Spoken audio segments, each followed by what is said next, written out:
Take a look at a $1 bill. Not a 20, not a 100, just the plain old single. You've probably handled it hundreds of times without really staring at it.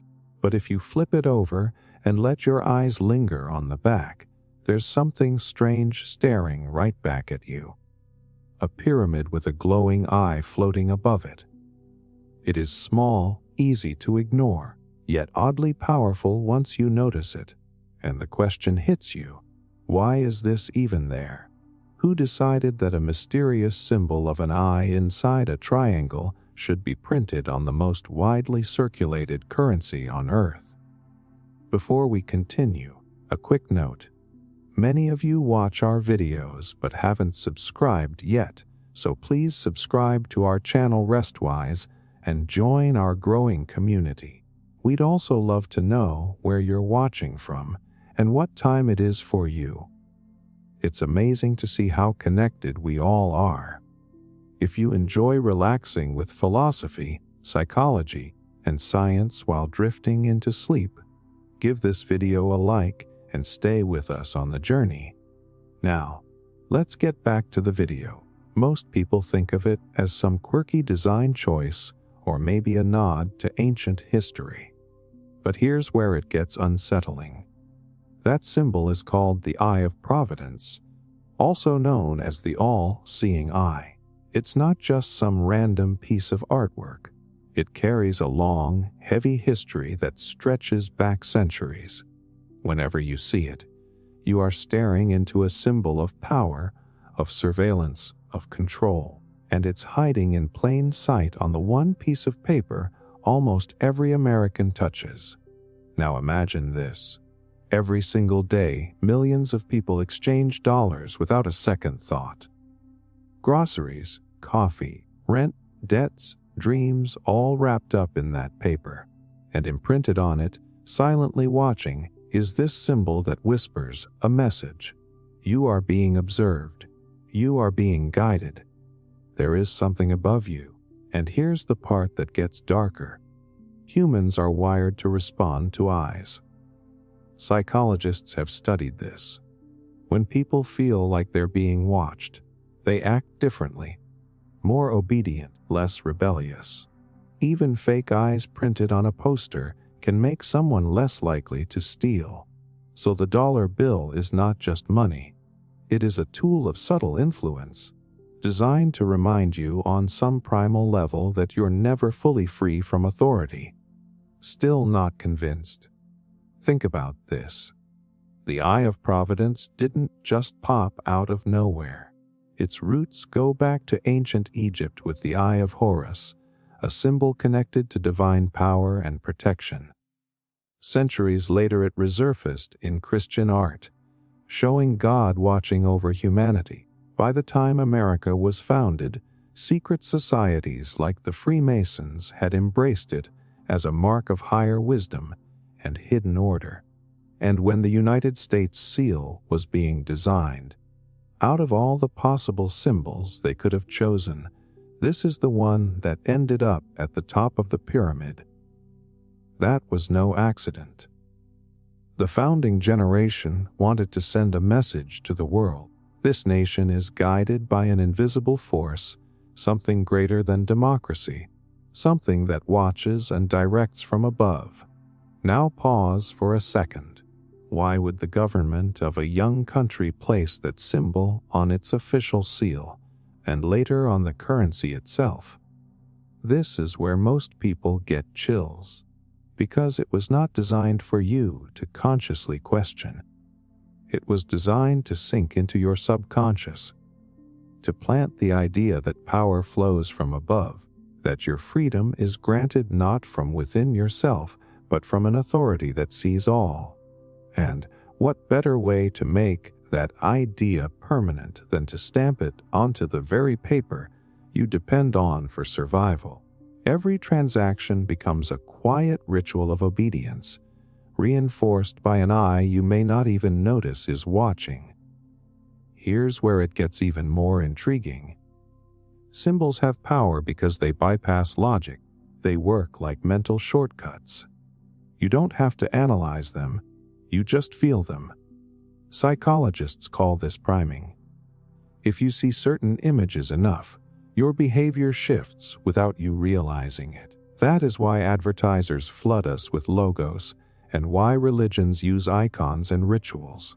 Symbols are shortcuts into the unconscious mind. So ask yourself, if the all-seeing eye is sitting on every dollar bill, and if every citizen is exposed to it every single day, what kind of priming effect is it having on society? Are we being conditioned to accept surveillance? Are we being softened to the idea that true power comes from an unseen elite? Think about how much people accept the cameras on every street corner, the tracking in every phone, the data harvesting in every online search. Would we have been so quick to normalize constant observation if the most trusted object in our daily life had not been quietly training us for it all along? Maybe the eye on the pyramid is not just a historical relic. Maybe it is a seed planted generations ago, blooming now in a world where control is more invisible and more total than ever. And here's a chilling detail most people overlook. Beneath that floating eye are Latin words that translate to New Order of the Ages. That phrase alone has fueled decades of speculation. It hints that the United States itself was meant to be more than just a nation. It was meant to be the foundation of a new world system, watched over by something higher, something hidden. And whether you believe that is divine or deeply sinister, the fact remains. That symbol has endured for centuries. It has survived wars, depressions, revolutions, and it still stares out from every dollar in your wallet right now. So the next time you hand over $1 for a coffee or tuck one into a tip jar, notice it. Notice the pyramid. Notice the eye. Ask yourself why it is there and what message it is sending you. Because nothing that lasts this long in the world of power is ever an accident. The all-seeing eye is more than just a design. It is a reminder that even in the smallest moments of your daily life, something is watching, something is guiding, and maybe something is controlling more than you realize. One-eye symbolism in celebrity culture. Turn on the television, scroll through social media, flip through a magazine, and there it is again. A celebrity covering one eye with their hand, another posing with hair swept across one side of the face. A music video flashing a single eye through dramatic lighting. At first it looks playful, like a fashion statement or some edgy artistic choice, but when you start to notice how often it happens, it stops feeling random. It feels rehearsed, coordinated, almost ritualistic. And that is when the question hits. Why do the biggest names in entertainment keep repeating this same gesture? Why is the one eye pose everywhere, from pop stars to actors to influencers? Are they all just copying each other? Or is there something deeper being signaled here? Here's where it gets unnerving. The one eye is not a new trend. It's the same ancient symbol as the all-seeing eye. But instead of being hidden on the back of a dollar bill, it's plastered in our faces by the people we worship as modern-day idols. Celebrities are not just entertainers. They are symbols themselves. They are the carriers of messages. They set the standard for what is cool, what is desirable, what is normal. So when the most influential figures in culture keep covering one eye, the message they send is not just art, it is submission. It is allegiance. And whether you realize it or not, it is teaching you to accept that power hides itself behind symbols. Now let's get real for a second. Human beings are wired to mimic. Psychologists call it social contagion. If enough people see a behavior repeated by someone high status, they copy it without thinking. This is why fashion trends spread. It is why slang changes every year. It is why entire generations shape their identity around celebrities they've never even met. So when you have music videos, red carpet photos, ad campaigns, all pumping out this one-eye image, it doesn't just stay on the screen. It seeps into the culture. Fans recreate it on Instagram. Kids pose like it in school pictures, and without even realizing it, the masses participate in a ritual they don't understand. But here's where the chills set in. If you dig into occult traditions, covering one eye is symbolic of duality. It represents illumination through sacrifice. Losing one eye to gain hidden sight.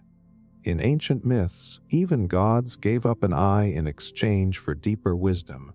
So when celebrities pose like this, the symbolism is not random. It's about showing loyalty to an order beyond the surface. And what does that order thrive on? Visibility, attention, energy.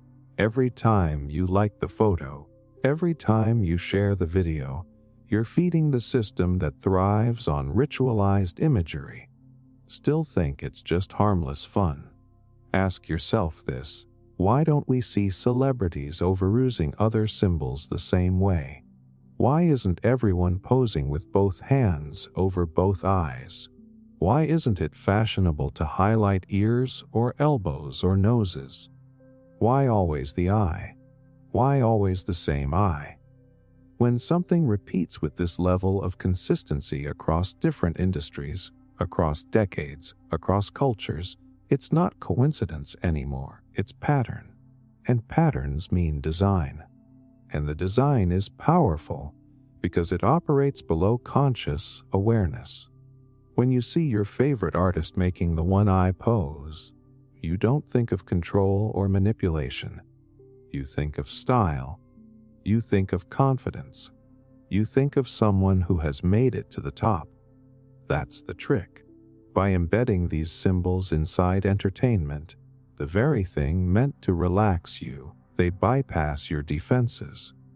Your guard is down when you're enjoying music or watching a movie. That is exactly when symbols slip past reason and plant themselves in your subconscious. Think of it this way. If you saw a politician or banker constantly flashing the one-eye pose, you'd question it. You'd get suspicious. But when a celebrity does it, you excuse it. You call it art. That's the genius of the system. Use the people you adore to normalize the symbols of control. That way you defend them instead of questioning them. And here's the darker layer. Many artists themselves hint that they don't feel in control of their image. Some talk about handlers, contracts, pressures that go way beyond the music or acting. When they flash the one eye, it may not be their personal choice. It may be their way of signaling who really pulls the strings. A silent gesture that says, I belong to something you don't see. And the industry makes sure it gets photographed, published, and spread until it's etched into the culture. So the next time you see an album cover with half a face hidden, or a glossy ad where the model peers through one eye like a mask, stop. Don't dismiss it as a coincidence. Don't shrug it off as creativity. Ask yourself why the most famous people on Earth, with all the resources in the world, keep relying on the exact same pose. Out of every possible way to look glamorous, this is the one repeated endlessly. Symbols are not accidents, they are chosen. And when the same symbol shows up in the hands, faces, and eyes of those who hold the attention of billions, it is not a coincidence. It is communication. A reminder that what you are consuming is not just entertainment. It is instruction. It is conditioning. And every one-eye stare you've ever scrolled past is a silent whisper that says you are being guided by something far larger than fame, far deeper than pop culture, and far more controlling than you ever imagined. Hidden messages in corporate logos. Walk into any store, scroll through your phone, Drive down a highway, and you're surrounded by them. Logos. Bright, simple, familiar images plastered on everything you buy, wear, and use. You barely even register them anymore. They're just there in the background of your daily life. But if you stop and really look, something strange starts to emerge. A lot of these logos hide shapes, numbers, or symbols you're not supposed to consciously notice. And once you see them, you can't unsee them. Think about that for a second. Why would a company spend millions of dollars designing a tiny image and then sneak hidden symbols into it? Why would they bother to include something you'll never directly recognize? Because the real power of a logo is not in what you consciously see. It's in what it does to you subconsciously. Take the FedEx logo. At first glance, it's just letters, but hidden between the E and the X is an arrow pointing forward. You don't consciously stare at it, but your brain does. Psychologists call this subliminal priming. Your mind processes images faster than words, so even if you don't notice the arrow, you feel a sense of movement and speed. FedEx is fast. FedEx moves things forward. You believe it, not because they told you, but because their logo planted it in your head. And that's one of the simplest examples. Some go far deeper. Look at Amazon.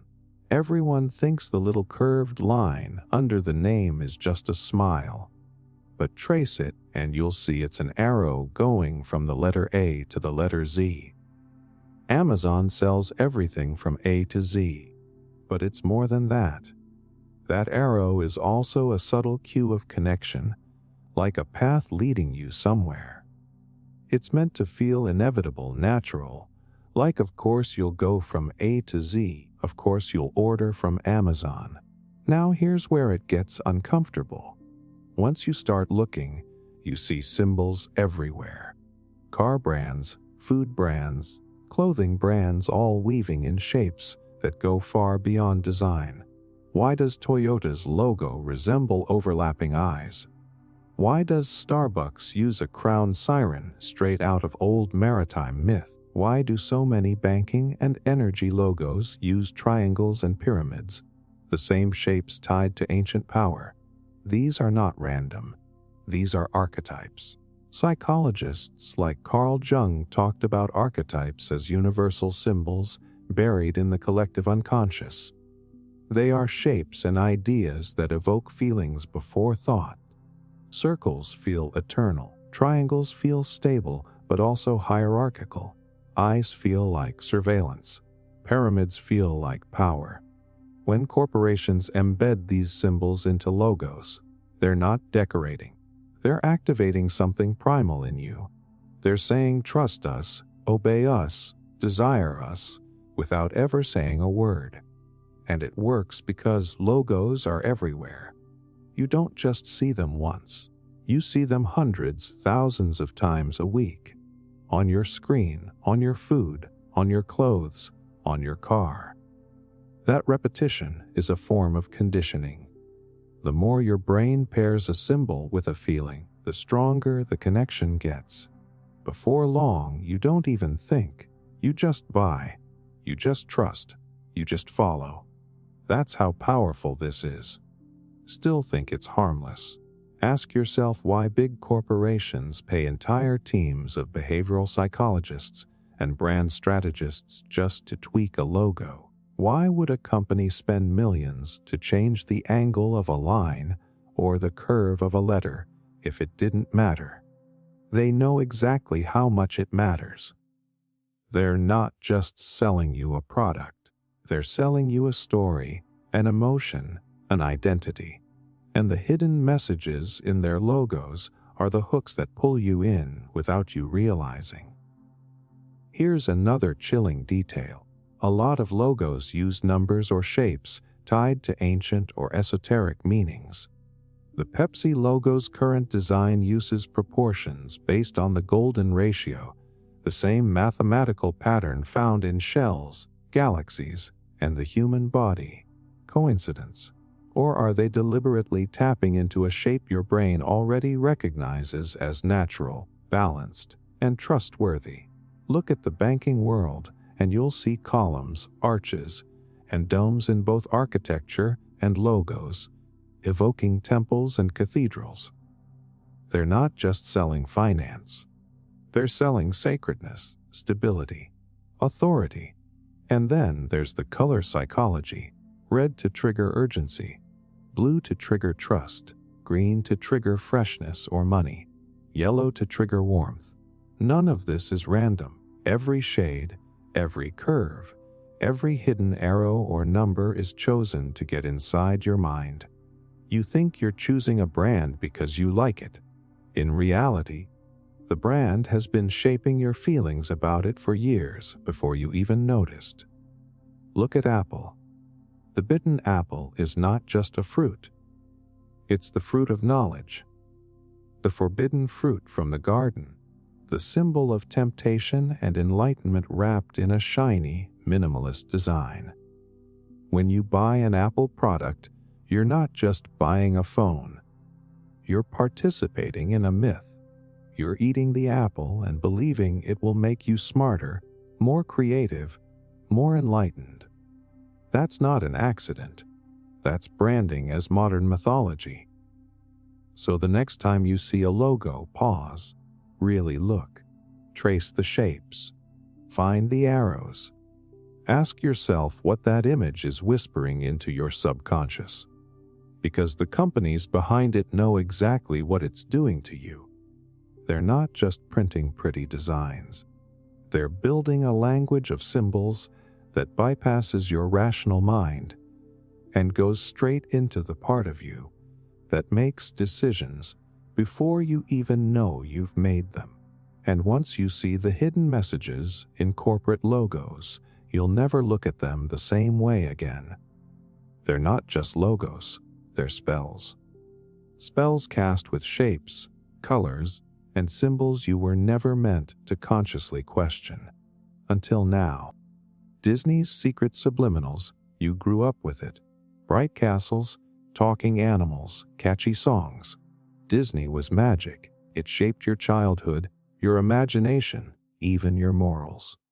But as you got older, you probably started hearing whispers. People online claiming there are secret messages, adult jokes, even hidden symbols tucked into those innocent cartoons. At first you laugh it off. It sounds like one of those wild internet rumors. But then you actually look. You pause a frame. You slow down a scene. And you see something you can't explain. Why would a company built on family-friendly entertainment risk sneaking subliminal messages into their films? Why even take that chance? The answer is not simple. It's not just about jokes or mistakes. It's about influence. Because Disney doesn't just entertain kids. It programs them. It shapes how entire generations think about love, beauty, power, and morality. And when you're shaping minds that young, even the smallest hidden cue can have an outsized effect. Take one of the most famous examples. The word sex appearing in the clouds of The Lion King. Some say it's a random arrangement of dust. Others insist it's deliberate. Either way, the image burned itself into the collective memory. Or how about the original poster for The Little Mermaid, where one of the castle's spires looked suspiciously like a phallic symbol? Disney later altered it after the controversy blew up. Coincidence, or a slip of the mask? Now imagine being a child watching these movies. You're in a state psychologists call alpha, a light trance where your critical thinking is turned down and your imagination is wide open. That's why kids absorb language, habits, and values so quickly. And it's why advertisers and media companies pour so much money into children's programming. They know that when your defenses are down, subliminal messages don't just slide in, they take root. Still think it's harmless. Look at the way Disney repeatedly encodes themes of royalty, chosen ones, and magical destiny into its films. On the surface, it's just fairy tales. But watch enough of them, and the message becomes clear. Power comes from special bloodlines. Ordinary people are background characters. True love is rescue, not partnership. Villains are often dark, angular, or foreign, while heroes are bright, soft, and familiar. These are not just random storytelling choices. They're archetypes, repeated and reinforced until they feel like truth. And then there's the sexualization. Over and over, you see female characters drawn with exaggerated adult features. Hips, eyes, lips, in movies meant for children. Song lyrics double as innuendo. Jokes sail over kids' heads but land squarely with adults. This too, layer structure lets Disney sell one story to parents and another to kids. But it also normalizes sexual cues for audiences far too young to process them consciously. Psychologists call this early imprinting. If you're exposed to adult themes disguised as play, your boundaries shift. You don't even know it's happening. People often ask, why would Disney do this? The answer may not be one grand conspiracy, but a system. Animators push boundaries. Executives chase attention. Marketing teams exploit psychology. Together they create content that hooks you for life. Hidden images spark controversy. Controversy generates free publicity. The cycle feeds itself. And all along, the audience keeps watching, keeps buying, keeps trusting. But the deeper layer is the power of repetition. Disney owns not just movies, but TV networks, theme parks, merchandise, and streaming platforms. When you grow up surrounded by the same characters, the same archetypes, the same subliminal cues across every part of your environment, it shapes your worldview. It creates a template for what love looks like, what success looks like, what good and evil look like. And once that template is set in childhood, it's incredibly hard to change in adulthood. There's also a subtler psychological trick at play. Hiding subliminal messages makes the audience feel like they're in on a secret when they discover it. This creates what researchers call illusory agency. You feel empowered for spotting the hidden detail, but in reality, the very act of discovering it makes the content stick in your memory longer. You think you're rebelling by exposing it. You're actually reinforcing it. That's how clever the game is. Think about how many people still argue online about Disney subliminals. Screenshots, freeze frames, YouTube breakdowns. Every debate just spreads the brand further. The castle stays in your mind. The mouse stays in your mind. The archetypes stay in your mind. You might not believe in the hidden messages, but you still think about Disney. And in the attention economy, that's the real win. So the next time you watch a Disney classic, or let your kids watch one, pause for a moment. Look beyond the songs and the jokes. Notice the symbols, the shapes, the themes that repeat across decades. Ask yourself why so many mistakes lean in the same direction. Why so many jokes push the same boundaries? Why so many hidden images align with the oldest tricks of psychological influence? Disney built its empire by capturing imaginations. But empires don't just entertain. They shape, they condition, they guide. And the subliminal messages hidden inside those innocent animations might be the most powerful tool of all. Hollywood's obsession with occult symbols.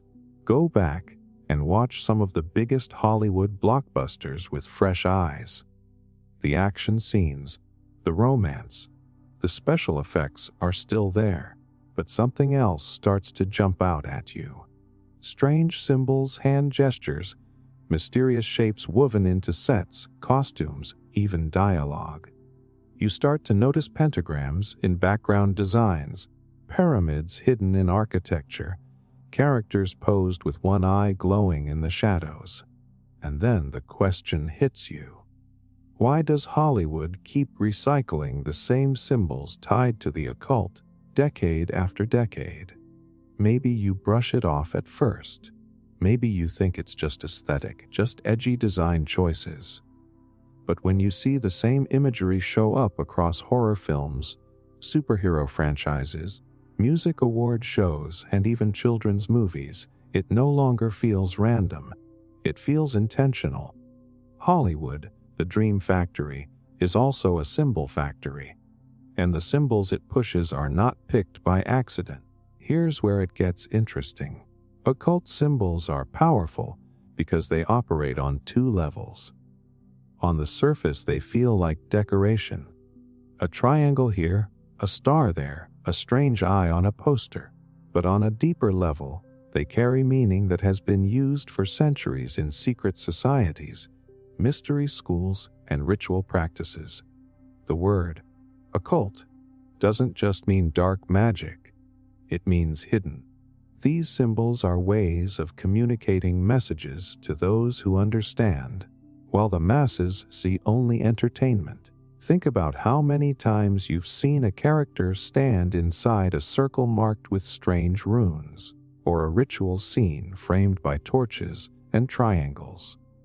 It primes you. It normalizes ritualistic imagery so that when you encounter it again, you don't question it. You just accept it.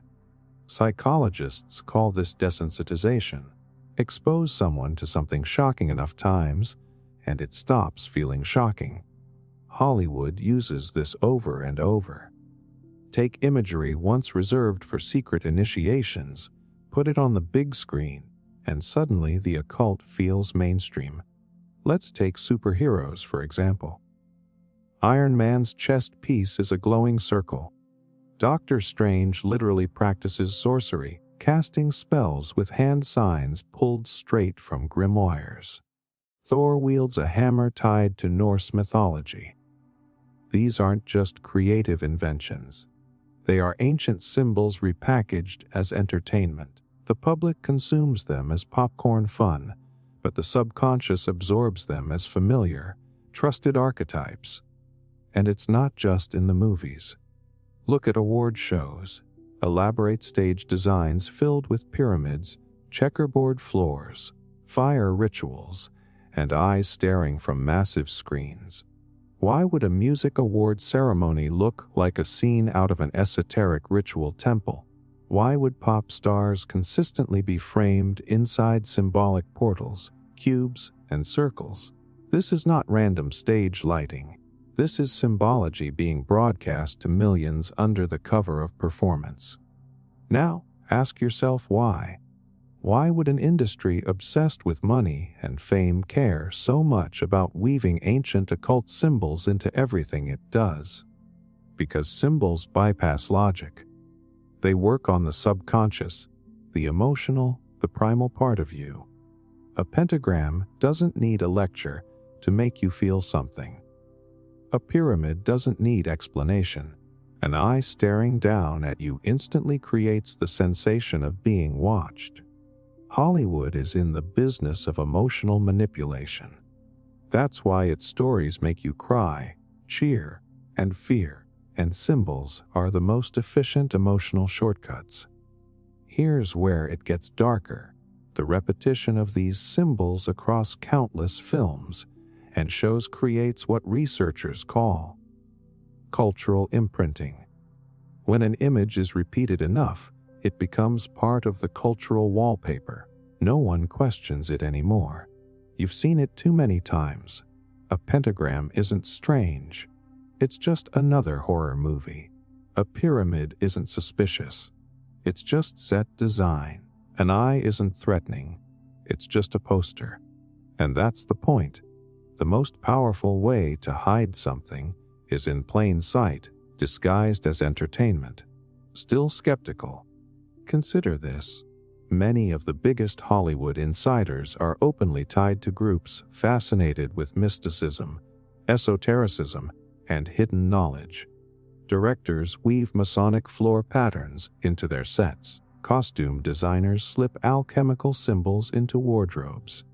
Even Disney, once seen as the symbol of innocence, repeatedly borrows from alchemy, astrology, and ritual magic. This isn't conspiracy theory. It's right there if you slow down the footage and really look. And here's the psychological trick most people miss. When you associate occult symbols with entertainment, you strip them of their seriousness. You laugh at them. You consume them. But in the act of consuming, you normalize them. The symbol does not lose power. It gains it, because now it sits inside your unconscious mind without resistance. You've accepted it as normal. You've absorbed it without even realizing. Think about it.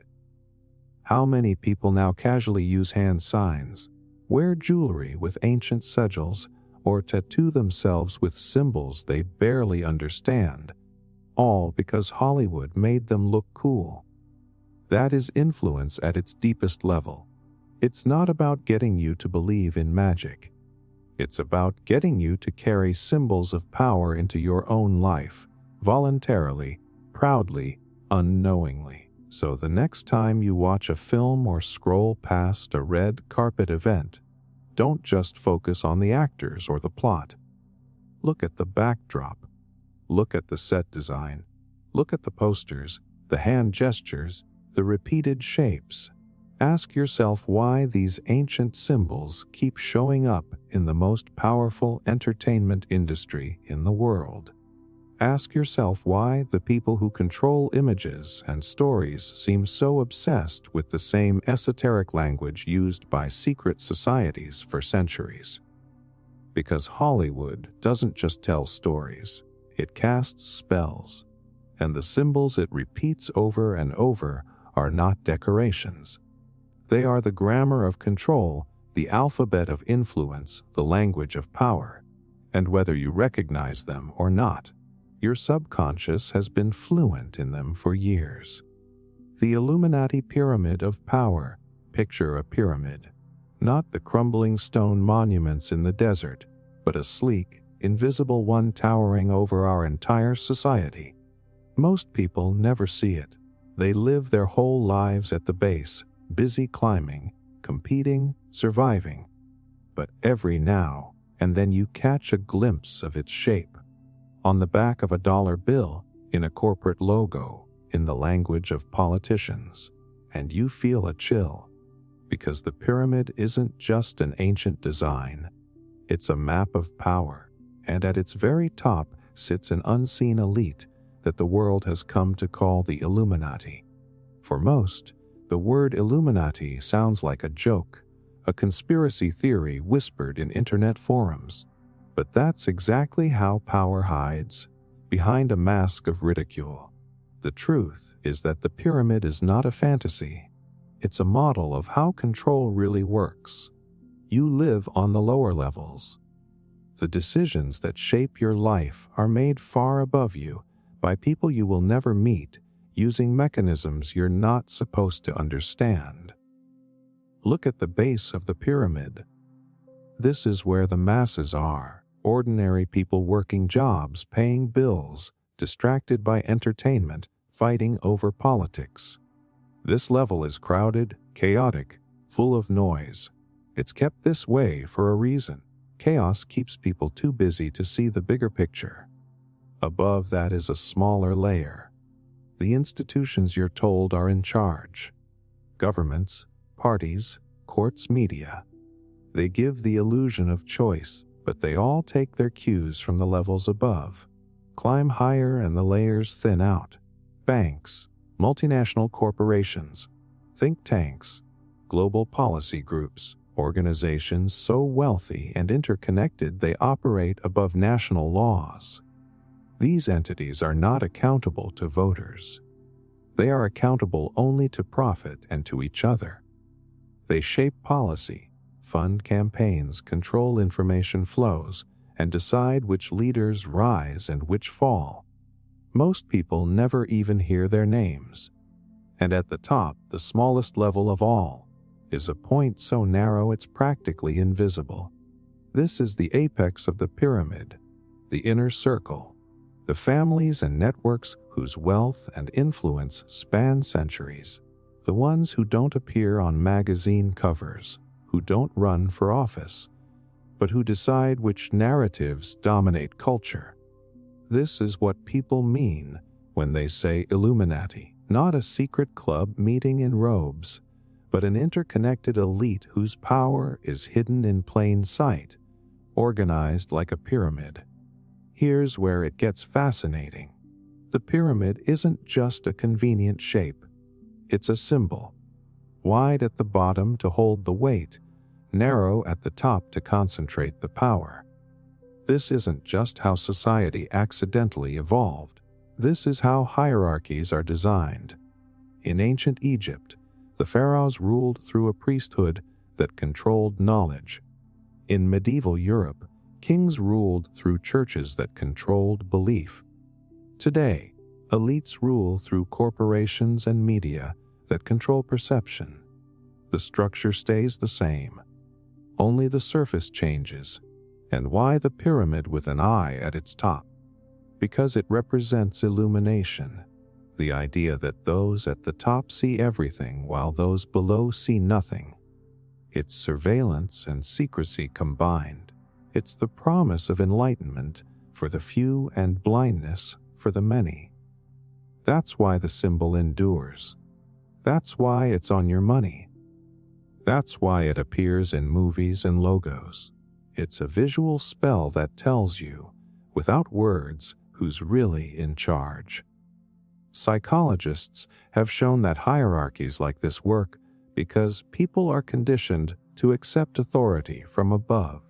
We're taught from childhood to look up for permission. Parents, teachers, bosses, officials. We're rarely taught to look sideways to our peers for collective power. The pyramid takes advantage of this instinct. It channels our trust upward, level by level, until it pools at the top where a tiny group controls enormous influence without ever revealing itself. Still think it's too far-fetched. Look at how decisions flow in the real world. A handful of investment firms hold majority shares in thousands of companies. A handful of media conglomerates control almost everything you see and read. A handful of tech companies own the platforms where you speak. It's not hidden. It's just organized, and that organization looks exactly like a pyramid. And here's the deepest trick. The pyramid isn't built by force alone. It's built by consent. People at the bottom willingly support the levels above because they believe in the system. They believe in the brands, the parties, the leaders, the illusions. Each layer manages the one below, keeping everyone convinced that the power rests with them. All the while, real power remains at the top, invisible, untouchable, secure. When you start to see this structure, you can't unsee it. You notice how news cycles distract you from the real story. You notice how entertainment normalizes symbols of power. You notice how the same small groups sit on the boards of corporations, foundations, and governments. You notice how dissent gets absorbed and sold back to you as a product. And the pyramid stays standing because most people never even look up. So the next time you see that little pyramid with an eye on top, on a dollar bill, in a movie, in a logo, don't just shrug it off. Remember what it represents. Not just an ancient design, but a living diagram of how power concentrates. A system built to keep the many at the base and the few at the apex. A system that hides in plain sight, because its greatest defense is your disbelief. The Illuminati pyramid of power isn't a relic of the past. It's a blueprint of the present. And the moment you recognize it, you stop playing your part blindly. You start seeing who's above you, who's shaping your world, and how deep the rabbit hole really goes. Secret hand signs of the elite.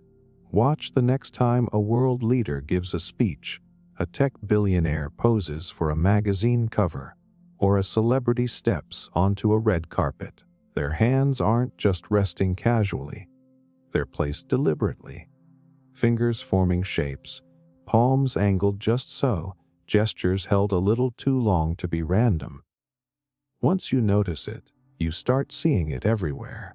Hands making triangles, fingers interlocked in odd patterns, subtle signals passed in plain sight. And then the question creeps in, are these just quirks, or are they signs? Most people never think twice about hand gestures. We're taught they're just part of body language. Harmless, unconscious movements. But in elite circles, certain gestures have been used for centuries as coded language. In secret societies, hand signs aren't decoration. They're passwords. They're proof of initiation. Silent ways to say, "I'm one of you," without a word being spoken. When you see them used by people at the highest levels of power, it's worth asking why. Take the so-called pyramid hand, where fingers and thumbs touch to form a triangle, often held at waist level or just below the chest. In ordinary conversation, it would feel awkward, yet you see politicians, CEOs, and royals using it again and again, often in official portraits or public appearances. The triangle is one of the oldest symbols of hierarchy and control. Point up, and it represents power concentrating at the top. When an elite makes that shape with their hands, they're not just resting they're signaling their place in the structure. Another common one is the hidden hand. One hand slipped inside a coat or jacket, while the other remains visible. This pose dates back to paintings of rulers and Masonic portraits. It's a way of showing allegiance to an inner order, the idea of hidden knowledge guiding visible power. Look through archives of political portraits, and you'll see the pattern. Napoleon, countless European leaders, and now modern figures all repeating the same gesture. Then there are the less obvious ones. 2 fingers touching the temple, a quick flash of the OK sign with thumb and index finger making a circle, hands clasped in a downward triangle during speeches. These shapes have esoteric meanings in different traditions: illumination, mastery of the self, invocation of power. In everyday life, they're nothing. But in a context where optics are controlled down to the inch, they become loaded signals. Here's where psychology makes it more interesting. We mirror what we admire. When we see a powerful person make a gesture, our subconscious takes it as a cue. We copy it without realizing, thinking it looks confident or authoritative. This is called behavioral contagion. Over time, the sign spreads through the culture, stripped of its original meaning, but still carrying its emotional charge. That's how symbols seeded by the elite trickle down to the masses. Hand signs included. And repetition matters. If you saw a politician make a strange gesture once, you could dismiss it. But when you see them, their opponents, and celebrities from a completely different industry, all using the same gestures over and over, that's not coincidence. That's a pattern. Patterns suggest design. And design means there's a reason, even if you're not supposed to know what it is. Some people argue it's all harmless, just stylized body language, PR coaching, or camera-friendly poses. Maybe. But ask yourself, why are the same shapes taught again and again, across generations, across industries, across continents? Why triangles instead of squares? Why hidden hands instead of visible hands? Why circles made with fingers instead of any other shape?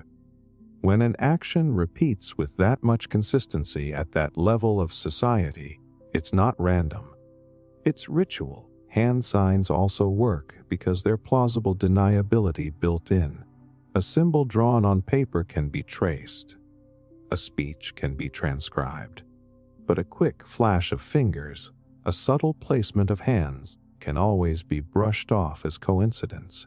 Yet to those who know the code, it's as loud as a shout. That's why secret societies, from ancient mystery schools to modern fraternities, have relied on hand signs. They're silent, deniable, and powerful.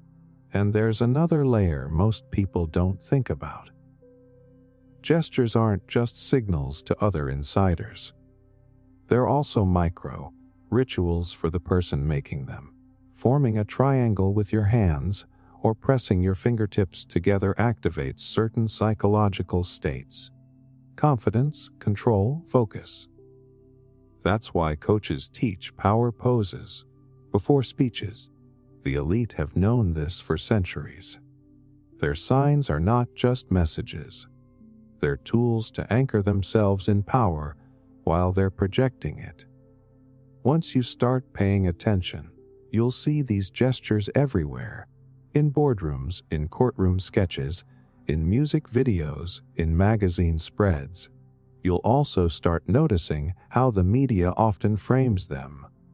Tight shots on the hands, slow pans across the pose, posters where the fingers are arranged just so. None of this is random. Visual communication at the highest level is scripted, so the next time you see a leader standing with fingers pressed into a triangle, a celebrity flashing an odd hand sign on stage, or a CEO clasping hands in a way that looks strangely ritualistic, pause. Don't just shrug it off as style. Ask yourself why so many of the world's most powerful people are speaking the same silent language. Ask yourself who taught it to them, and why they want each other, and you, to see it. Because secret hand signs of the elite aren't just about who belongs to what club. They're about power speaking without words, a hidden grammar of gestures passed down through generations, embedded into our culture, disguised as confidence and style. Once you learn to see it, the whole world starts looking like a stage, and the people at the top are performing a script the rest of us were never meant to read. Ancient serpent worship. Every culture on Earth has its myths, but one symbol slithers through them all like a thread. Snakes. From the temples of ancient Egypt to the jungles of the Amazon, from the temples of India to the myths of the Hopi, the serpent keeps appearing, not just as a villain, but as a god, a teacher, a force of hidden power. How is it that civilizations separated by oceans and thousands of years all ended up worshipping the same creature? Coincidence? Or is the serpent something far older? Something that has been shaping human belief from the shadows since the dawn of civilization. Most of us grow up with the serpent framed as evil. In the Bible, it's the snake in the Garden of Eden, tempting humanity with forbidden knowledge. In medieval Europe, it's the dragon, a monster to be slain. But peel back the layers and you find a different story. In many ancient cultures, the serpent was not a demon. It was sacred. It represented wisdom, transformation, even immortality. Why? Because the serpent sheds its skin. It dies and is reborn in front of your eyes. It becomes a living metaphor for power that renews itself. Look at Egypt. The cobra, or uraeus, was worn on the crowns of pharaohs as a sign of divine authority. It wasn't just decoration. It was meant to show that the ruler was protected by a higher force, a force that could strike with lethal precision. In Mesopotamia, the god Ningishzida, the lord of the good tree, was depicted as a serpent or a staff entwined with snakes, a symbol later echoed in the medical caduceus. In India, Kundalini energy is visualized as a coiled serpent at the base of the spine, waiting to awaken and rise, bringing enlightenment. Across Mesoamerica, the god Quetzalcoatl, the feathered serpent, brought civilization and knowledge to the people. Different continents, same archetype. Why does this matter? Because symbols that repeat across cultures aren't random. Psychologists like Carl Jung called them archetypes, universal images embedded in the human psyche. The serpent archetype is one of the oldest. It taps into something primal in us: fear, awe, curiosity, transformation. When ancient people built temples to serpents, they weren't just worshipping a reptile. They were engaging with a symbol of hidden power, of knowledge that could be both dangerous and divine. And here's where it gets even more intriguing. In almost every myth, the serpent is tied to forbidden knowledge. It's the bringer of wisdom that challenges the established order. In Eden, the serpent tells humans to eat the fruit and open their eyes. In Greek myth, Python guards the oracle at Delphi, the place where the future is revealed. In Hindu tradition, the Naga are semi-divine serpent beings guarding treasures and secrets. Again and again, the serpent appears as a gatekeeper between the ordinary and the mystical. So why did this symbol shift from sacred to evil in some traditions? Because controlling symbols is controlling power. If you take the image of the serpent, the teacher, the liberator, and turn it into the devil, you scare people away from it. You cut them off from the archetype of transformation and hidden knowledge. In other words, you redirect their subconscious. That's not just theology. That's psychological manipulation. Modern society pretends it has outgrown serpent worship. But look closer. The serpent still coils in our logos, our medical symbols, our entertainment. Pharmaceutical companies use the caduceus. Energy drinks flash reptilian eyes. Fashion brands weave snakes into their designs. Pop stars pose with snakes in their music videos. It's not just aesthetic. It's tapping into an ancient archetype that bypasses your rational mind and goes straight to the part of you that feels. And here's the kicker. In esoteric traditions passed down quietly through secret societies, the serpent never went away. It's still a symbol of hidden wisdom, of power earned through initiation. Alchemists used the Ouroboros, the serpent eating its own tail, as the ultimate image of eternity and self-renewal. Freemasonic texts reference serpents as guardians of hidden knowledge. Even modern self-help movements borrow the language of awakening and energy rising straight from ancient serpent myths. Ask yourself this. Why does the same symbol appear in the most distant corners of the planet? How did people who never met tell the same story about serpents bringing knowledge? Either humanity shares a deep, unconscious archetype, or something about the serpent is real in a way we don't fully understand. Maybe ancient people weren't just worshipping animals. Maybe they were describing an encounter, a presence, a force that has been with humanity for millennia. And if the serpent is the archetype of hidden knowledge, of power and transformation, then controlling that archetype, deciding whether people see it as sacred or evil, is itself a form of power. Those at the top of the symbolic pyramid know this. They seed the serpent into their art, their brands, their rituals. They keep the image alive while distracting the masses with cartoon villains. Meanwhile, the original meaning stays hidden, passed quietly from initiate to initiate. So the next time you see a snake coiled on a logo, a celebrity draped with one, a staff entwined with serpents on a hospital sign, stop. Don't just see a reptile. See a story thousands of years old, a story about power, wisdom, and control.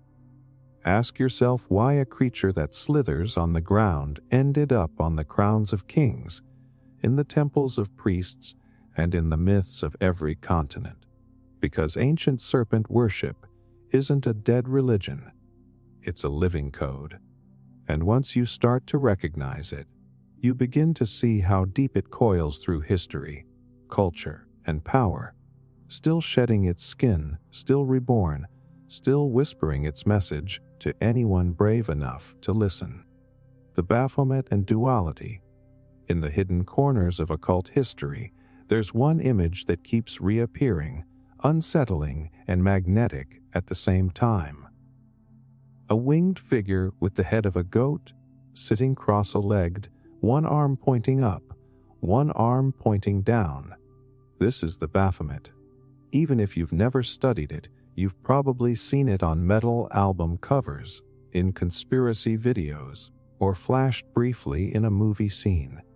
It feels sinister at first glance, almost designed to repel. But what if that reaction is only half the story? What if the Baphomet was never meant to be pure evil, but a lesson about how power really works? Most people think of the Baphomet as a satanic idol. The truth is more complicated. The image we recognize today didn't even exist until the 1800s, when a French occultist named Eliphas Levi drew it as a visual code of ancient teachings. He combined elements from multiple traditions: angel wings, a pentagram, breasts, a goat head, a torch between the horns. None of these were random. Every part of the Baphomet was chosen to symbolize something, especially duality. Look at the arms. One points up, one points down. This isn't just a pose. It's an echo of an ancient Hermetic maxim, as above, so below. The idea that the microcosm reflects the macrocosm, that what happens in the unseen shapes the seen, that hidden forces mirror visible ones. By holding this gesture, the Baphomet is teaching a principle of power, balance between opposites, control through synthesis.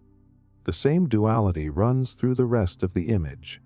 Male and female features combined in one body. Human torso and goat head.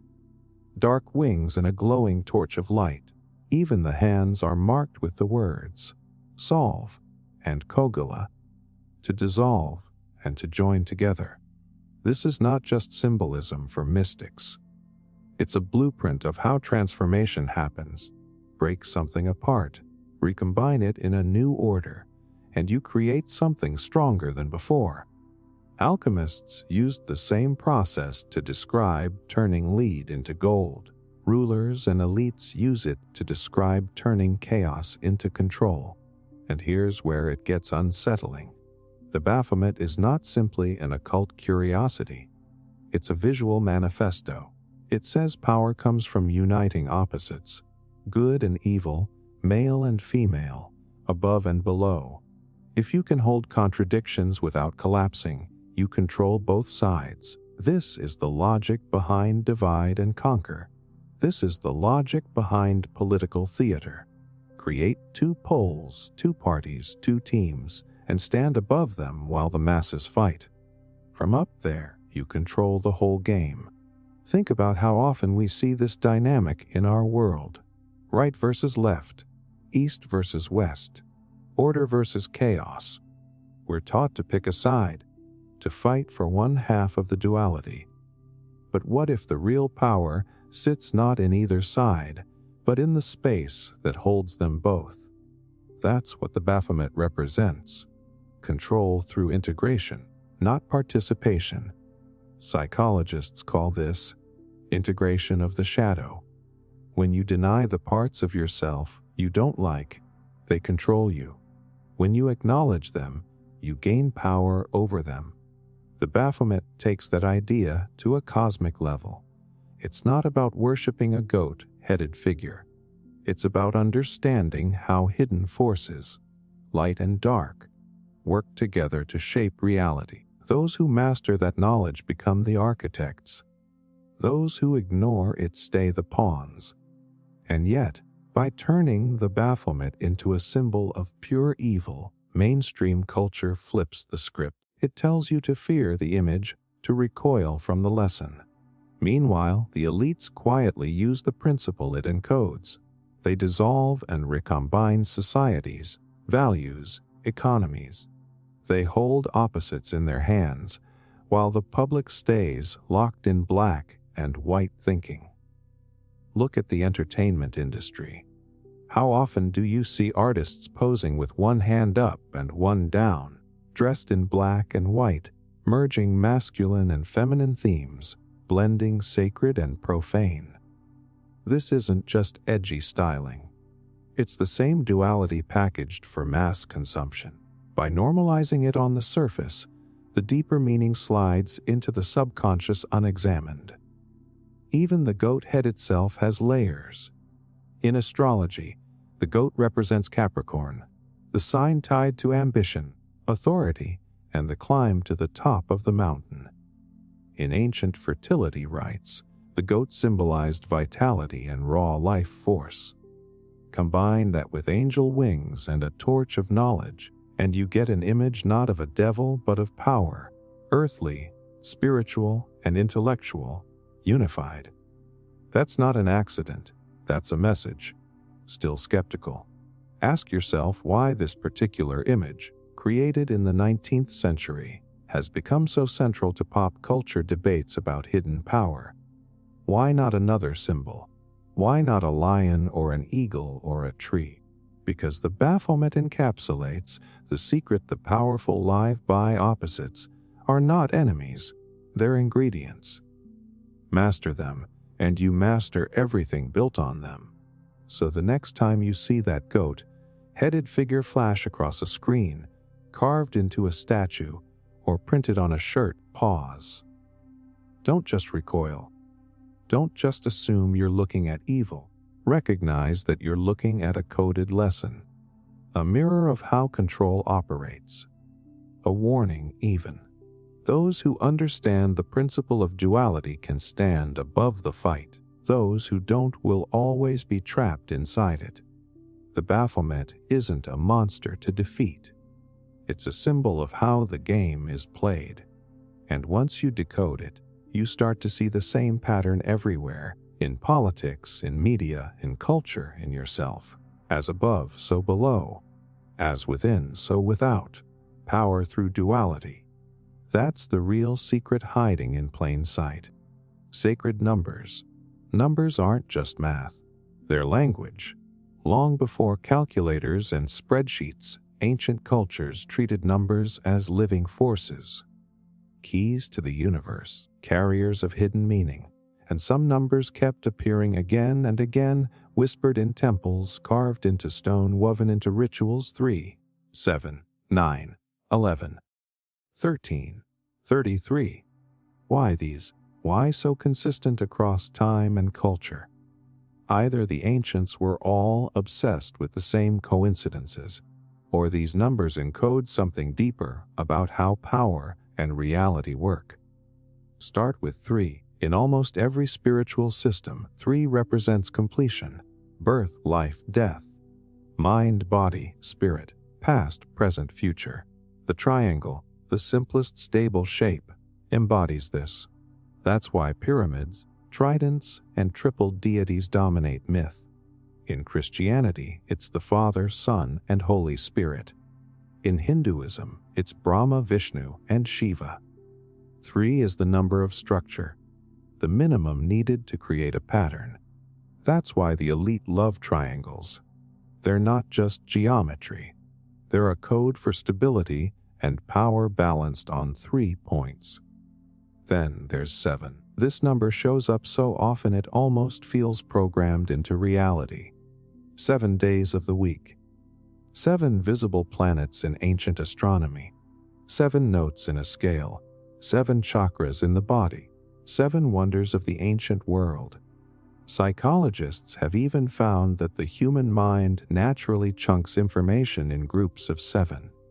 To the ancients, 7 represented wholeness, a cycle completed. It's the number of initiation, the steps of ascent, the levels of mastery. That's why secret societies layer their degrees or rituals in 7s. It mirrors how the mind already organizes the world. 9 is stranger still. In numerology, 9 is the highest single digit, the culmination before a return to 1. It's the number of completion and transformation. In Norse myth, Odin hung on the world tree for 9 nights to gain wisdom. In Egyptian myth, the Ennead, literally the 9, were the great gods who shaped creation. In mathematics, 9 is unique because any number multiplied by 9 reduces back to 9. It's a self-contained cycle. To the elite, 9 signals endings, fulfillment, and the power to begin again at a higher level. 11 breaks the pattern. It's not a single digit, and it's not a tidy multiple. In occult traditions, 11 represents disruption, a gateway, a break in order. It's one step beyond 10, the number of laws, fingers, and completion, making it a number of transgression.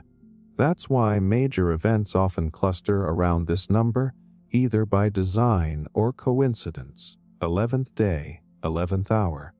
In ritual terms, 11 is the portal you cross when leaving the known and stepping into the unknown. 13 is the most notorious. It's been vilified for centuries as unlucky, yet in ancient traditions it was sacred. There are 13 lunar cycles in a solar year. In Egyptian myth, Osiris was cut into 13 pieces. In Tarot, the 13th card is death, symbolizing not doom but transformation and rebirth. Secret societies, especially those with roots in ancient mystery schools, revere 13 as the hidden master number. Public culture tells you to fear it. Private ritual tells you to embrace it.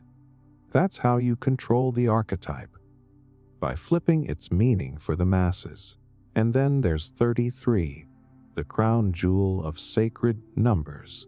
33 vertebrae in the human spine, the ladder of energy in Kundalini practices. 33 years in the life of Christ, marking a complete cycle of initiation and sacrifice. In Freemasonry, the 33rd degree is the highest level, the point where all secrets are said to converge. In numerology, 3 plus 3 makes 6, the number of material reality, but doubled it becomes a master number, a bridge between the material and the spiritual. To those who know, 33 is not just a number. It's a signal of highest attainment, of hidden mastery. Here's where it becomes impossible to ignore. These numbers don't just appear in ancient myths. They're encoded in modern power structures, skyscrapers with 33 floors built deliberately, addresses and dates aligned with sacred numbers, ceremonies timed to lunar cycles that match 13. When events unfold on the 11th or are staged around groups of 3 or 7, you're seeing a language of power in action. It's not that the numbers cause the events. It's that the numbers frame them, charge them, make them resonate with deeper archetypes that bypass logic and speak directly to the unconscious. Psychologists understand that humans are deeply suggestible to numbers. We see patterns where none exist, but we also react emotionally to certain numbers without knowing why. Marketing uses this all the time. 3 easy steps, 7 secrets to success. But when you scale this up to governments, corporations, and rituals at the highest level, numbers become more than sales tricks. They become spells. Because a symbol repeated enough times in a charged context begins to shape perception, and perception shapes reality. Still think it's a coincidence? Look at how many secret organizations structure their degrees, councils, or committees around these numbers. How many brands use them in pricing, product lines, or logo shapes? How often the media emphasizes certain numbers in headlines, even when others would be equally accurate. You're not just seeing math. You're seeing an old code working through a modern system. And that's the real revelation. Sacred numbers, aren't just a relic of ancient superstition. They're a tool of modern power. They're a silent language written into architecture, rituals, and events to signal who's in the know and to charge actions with symbolic weight. Most people never see it. They just feel the effect. Something feels more meaningful, more powerful, more inevitable, and they can't explain why.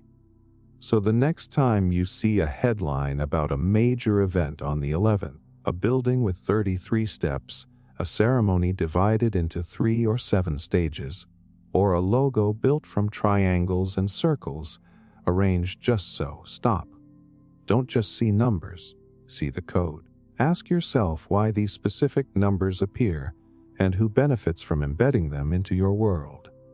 Because sacred numbers 3, 7, 9, 11, 13, 33 are not random. They're a living vocabulary of power. And once you start recognizing the language, you start hearing what's really being said. The Olympic rings and UN logo secrets. Most people see logos as decoration. Bright colors, neat shapes designed to be memorable. But the world's most recognizable logos aren't random art. They're symbols. And 2 of the biggest, the Olympic rings and the United Nations emblem, hide in plain sight. We're taught they stand for unity, peace, and cooperation. But when you start pulling at the threads, you discover patterns, numbers, and geometry that tell a much older story about power, ritual, and control. Start with the Olympic rings. 5 interlocking circles, each a different color. Everyone learns the official story in school. They represent the 5 continents coming together in friendship. But why circles? Why not triangles, squares, or stars? Because circles carry a deep archetypal meaning. In ancient symbology, the circle represents eternity, cycles, and unity. Interlocking circles aren't just about unity. They're about binding. In sacred geometry, overlapping circles form the vesica piscis, a shape used for centuries to encode hidden knowledge about creation, proportion, and the merging of opposites. Even the number of rings is revealing. The Olympics claim 5 rings for 5 continents, but the official version quietly leaves out Antarctica. In numerology, 5 is the number of human experience. 5 senses, 5 fingers, 5 elements in many traditions. It represents the human being placed inside a circle of ritual, and the colors: blue, yellow, black, green, and red. Each appears in at least one national flag, sure, but also correspond to alchemical elements and occult traditions: water, air, earth, fire, and the hidden quintessence. The rings aren't random art. They're an ancient sigil repackaged as sports branding. Now look at how the Olympics themselves function. Every 4 years, a number tied to cycles of the sun and ancient festivals, the world gathers for a ceremony of fire, ritual, and spectacle. The torch relay, the lighting of the cauldron, the flags and oaths. These aren't just traditions. They echo mystery rites of antiquity, where games, contests, and processions honored gods and bound cities in ritual alignment. The rings on the banners aren't just decoration. They're the mark of that alignment. Then turn to the United Nations logo. At first glance, it's a simple world map surrounded by olive branches.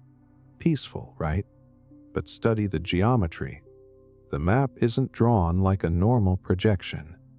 It's a polar azimuthal view. Looking straight down from the North Pole, all continents flattened outward. This is the same perspective used by navigators and occult cartographers to depict the world as one, under a central point.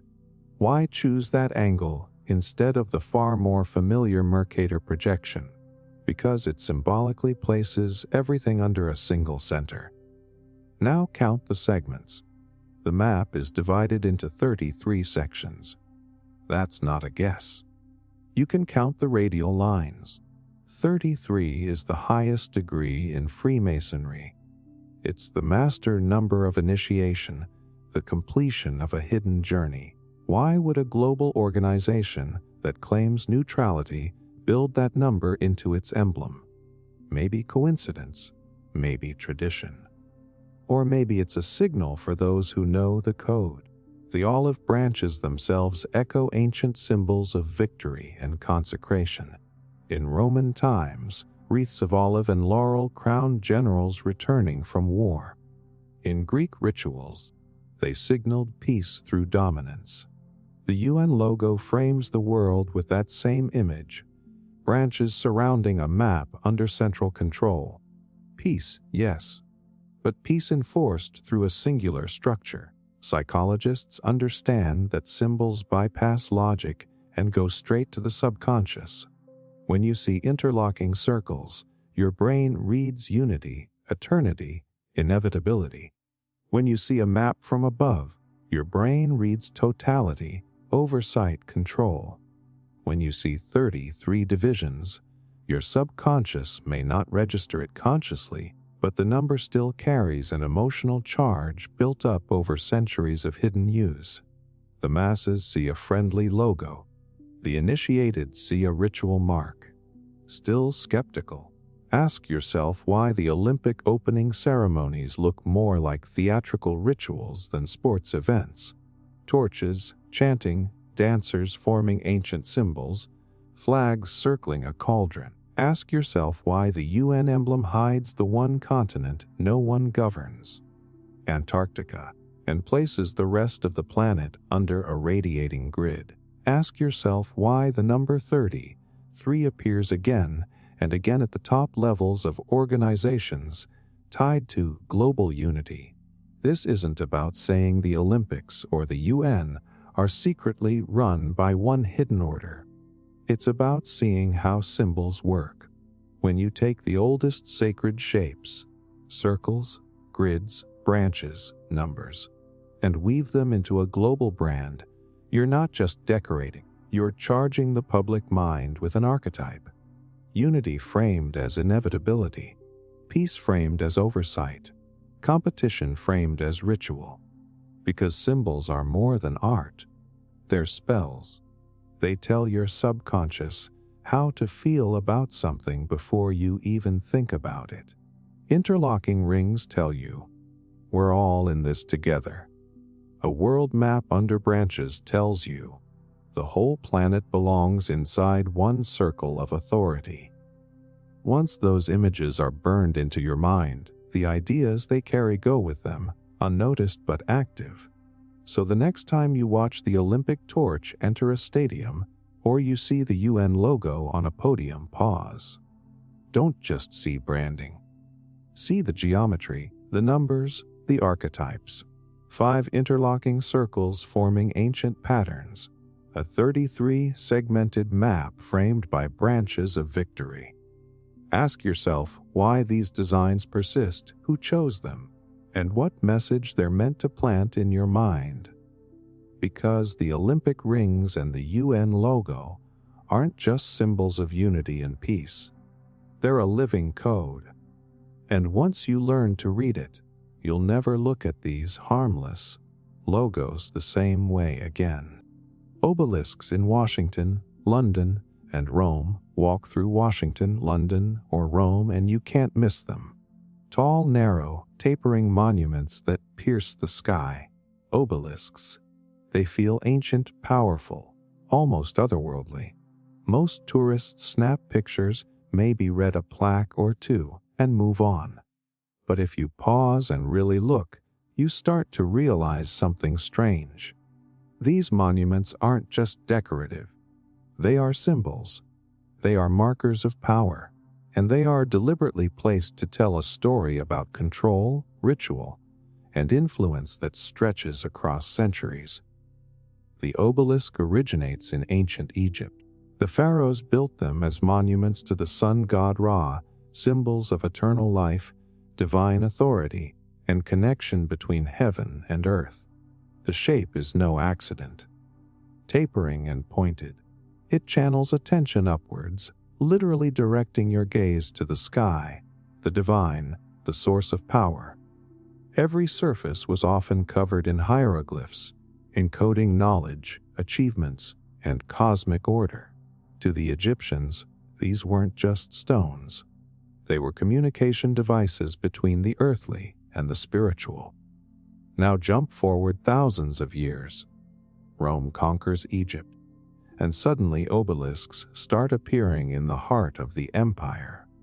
The Romans moved entire monuments across the Mediterranean, erecting them in public squares to demonstrate dominance. They weren't just honoring Egyptian culture. They were claiming it, bending its power to serve imperial authority. A monument becomes a tool of influence. That's the first clue. Obelisks are not passive structures. They are statements of control. Fast forward to London. Cleopatra's Needle, one of the most famous obelisks, stands proudly on the Thames. Transported from Egypt in the 19th century, it was not just a historical artifact. It was a symbol of British global dominance, a statement that the empire had inherited the ancient world's power.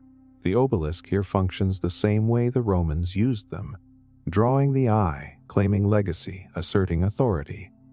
It is geometry, history, and ideology rolled into one vertical line. Then Washington, D.C. The Washington Monument, the tallest stone structure in the world when it was completed, echoes the Egyptian originals, but on a massive scale. Placed on the National Mall, aligned with the Capitol and the Lincoln Memorial, it is not random. Its placement follows principles of sightlines, astronomy, and geometry. It creates a grid that organizes the city around symbols of power, memory, and influence. The obelisk points up, but its shadow falls over the very people it towers above, reminding them, visually, subliminally, of the centrality of leadership and order. And let's not forget Rome. St. Peter's Square is flanked by obelisks imported from Egypt, standing as silent witnesses to the authority of the Vatican. Here the obelisk merges pagan symbolism with religious authority. It's the perfect example of cultural layering. The same ancient monument that once honored a sun god now mediates between humans and the church. Power, once anchored in divine kingship, has now moved into institutional religion. But the symbol remains, unchanged in its ability to dominate perception. Why do obelisks continue to fascinate elites? Because they operate on multiple levels. Visually, they draw attention. Psychologically, they convey permanence, hierarchy, and focus. Spiritually, they link the earthly with the cosmic. And politically, they are portable symbols of conquest, legacy, and control. That's why every empire, every major power, every elite city has them. They are not just monuments. They are statements of dominance encoded in stone. There's also the numerical and geometric side. Obelisks are often aligned with solar events, solstices, equinoxes, and certain star positions. The Washington Monument, for example, aligns in ways that mark seasonal transitions, subtly connecting human politics with cosmic order. In ancient Egypt, this alignment was sacred, tied to rebirth and divine cycles. In modern cities, the same geometry signals hidden continuity. Power doesn't just rest on the ground, it follows universal principles, appearing timeless and inevitable. And here's the subtle psychological trick. Most people perceive obelisks as decorative or historical. They admire their height, their craftsmanship, their elegance. But in reality, every angle, every placement, every alignment has been carefully chosen to impress the subconscious, to shape perception, and to legitimize authority. You are literally surrounded by reminders of hierarchy and control, monuments that operate whether you pay attention or not. Obelisks also carry the language of duality. Many have inscriptions on two faces or are flanked by statues, fountains, or axes of symmetry. This reflects the same principles seen in esoteric symbols: balance, integration, and the concentration of power. The eye is drawn to symmetry, proportion, and alignment. Subconsciously, it signals order, stability, and legitimacy. That's why cities obsessed with power, from London to Washington to Rome, invested in obelisks in highly choreographed patterns. So the next time you walk past the Washington Monument, Cleopatra's Needle, or an obelisk in Rome, don't just see a stone. See a living symbol of authority, ancient knowledge, and the subtle power of design. See a legacy of empires and elites who understood that influence isn't just about laws or armies.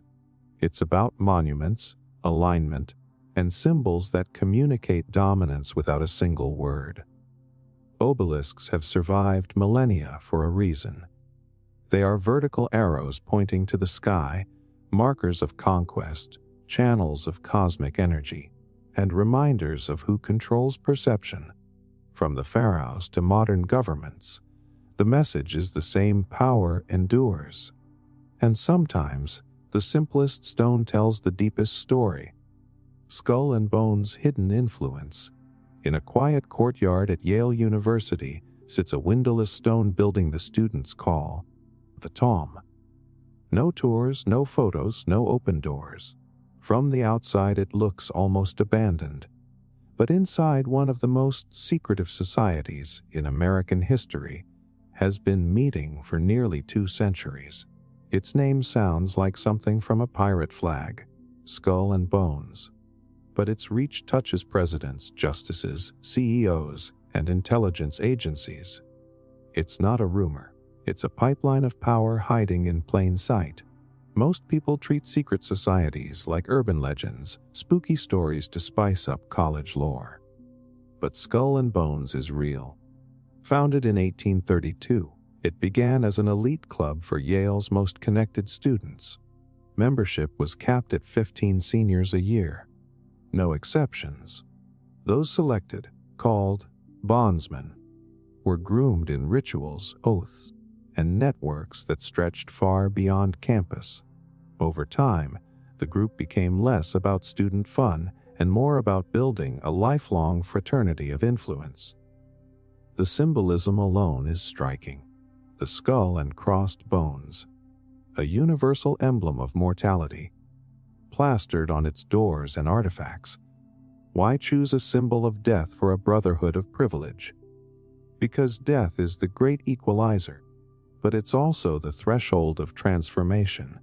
In secret societies, death imagery marks the idea of dying to your old self and being reborn into a new identity. When a member enters Skull and Bones, they aren't just joining a club, they're crossing a symbolic line. Inside the Tom, the initiations are intense and deliberately theatrical. New members are reportedly made to confess their deepest secrets, act out bizarre rituals, and swear absolute loyalty. This isn't just hazing. It's psychological engineering. When you share your secrets and undergo humiliation with others, it creates an unbreakable bond. It also creates leverage. Once you've been inducted, you belong to something larger than yourself, and it belongs to you. Look at the alumni list and the pattern emerges.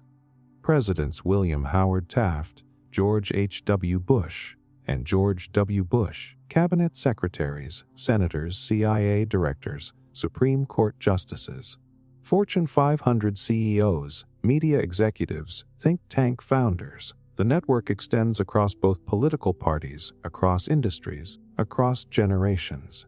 It's not a conspiracy theory. It's documented history.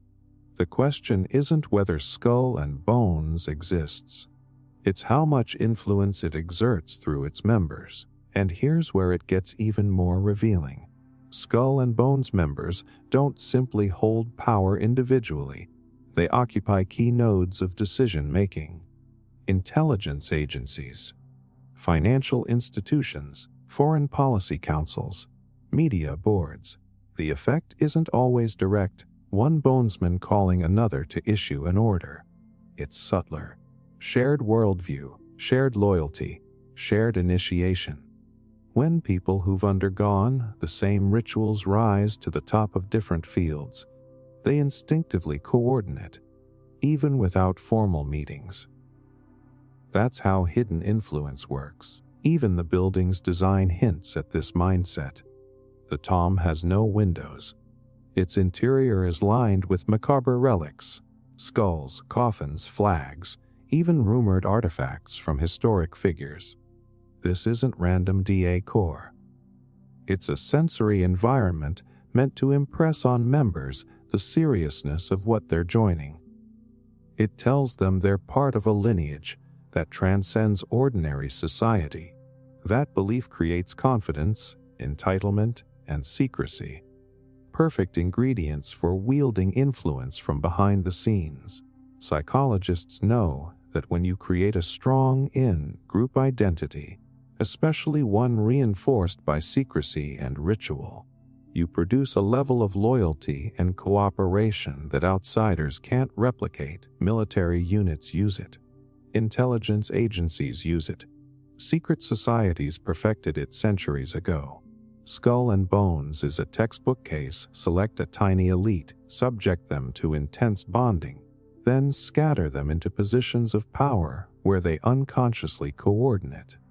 Still think it's harmless college tradition. Look at how many bondsmen have shaped U.S. policy, especially foreign policy.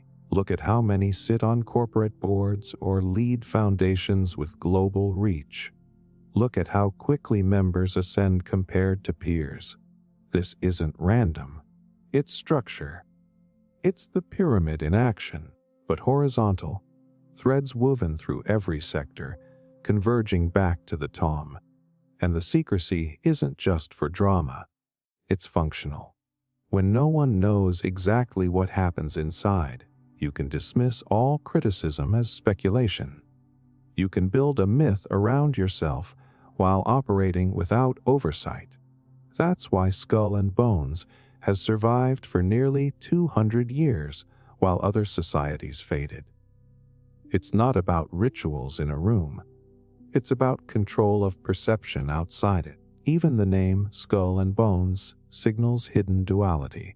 The skull, death, endings. The bones, what remains, the structure beneath the flesh. Together they represent the stripping away of appearances to reveal the skeleton of power. It's an invitation and a warning. Once you see the bones of a system, you understand how it's built. Once you understand it, you can shape it. So the next time you see a headline about a major political decision, a CEO appointment, or a foreign policy shift, and you notice the same handful of names orbiting around it, pause. Ask yourself if they share more than a resume line. Ask yourself if they were once in the tomb, inducted under the same symbol, sworn to the same silence. Because Skull and Bones isn't a ghost story. It's a living network. It hides not in darkness, but in plain sight. Behind a stone building on a college campus, its real power isn't the rituals inside. It's the influence outside, threads of loyalty woven so tightly into the fabric of government, business, and media that most people never even know they're there.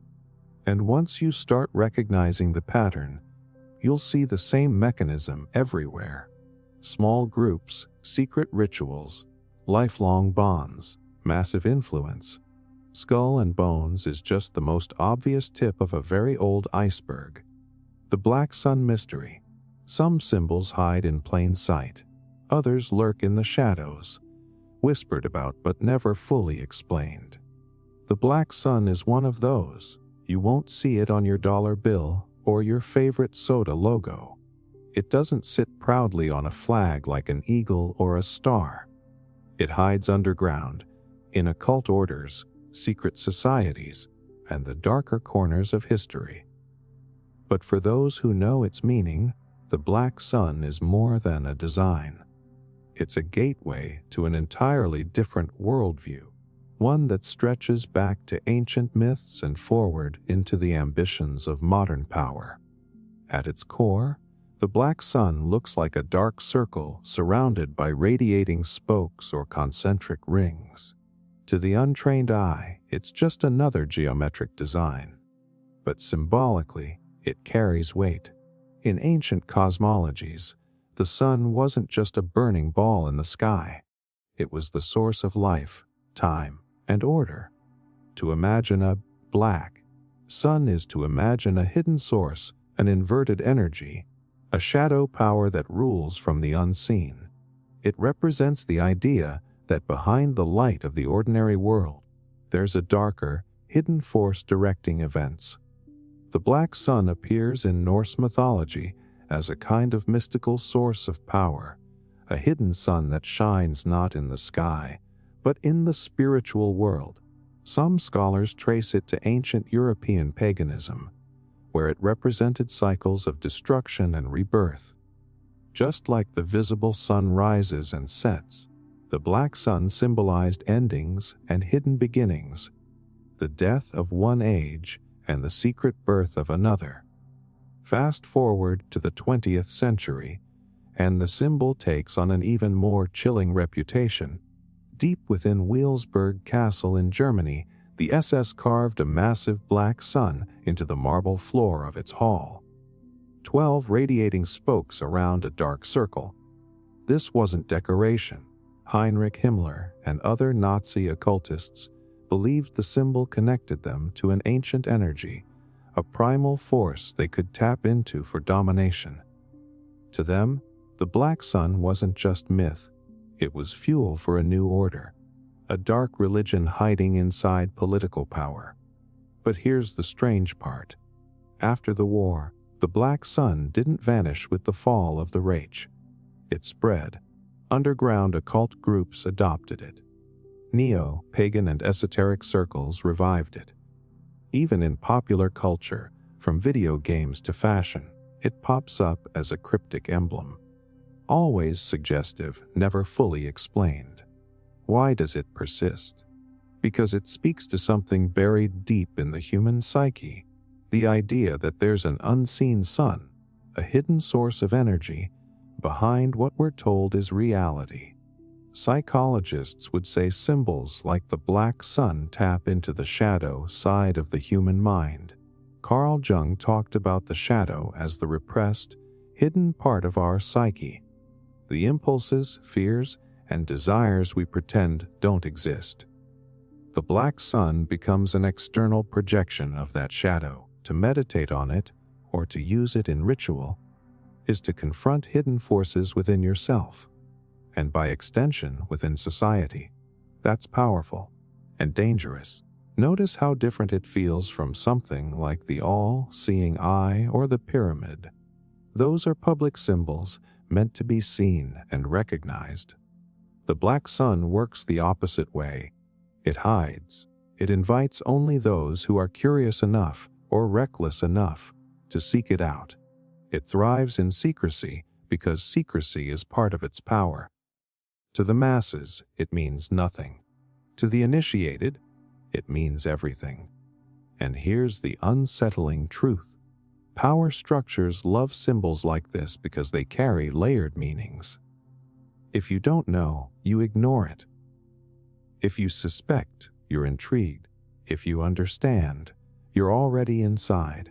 It's a perfect filter, a way of separating the ordinary from the initiated. That's why the Nazis carved it into their sacred hall, why occult orders still invoke it, and why it keeps resurfacing in unexpected places. Even its shape holds secrets. The 12 spokes around the circle echo the 12 months of the year, the 12 zodiac signs, the 12 disciples. It encodes cycles, order, and cosmic law. Place a dark sun at the center, and you're saying this hidden force sits at the heart of every cycle, pulling the strings from behind the veil.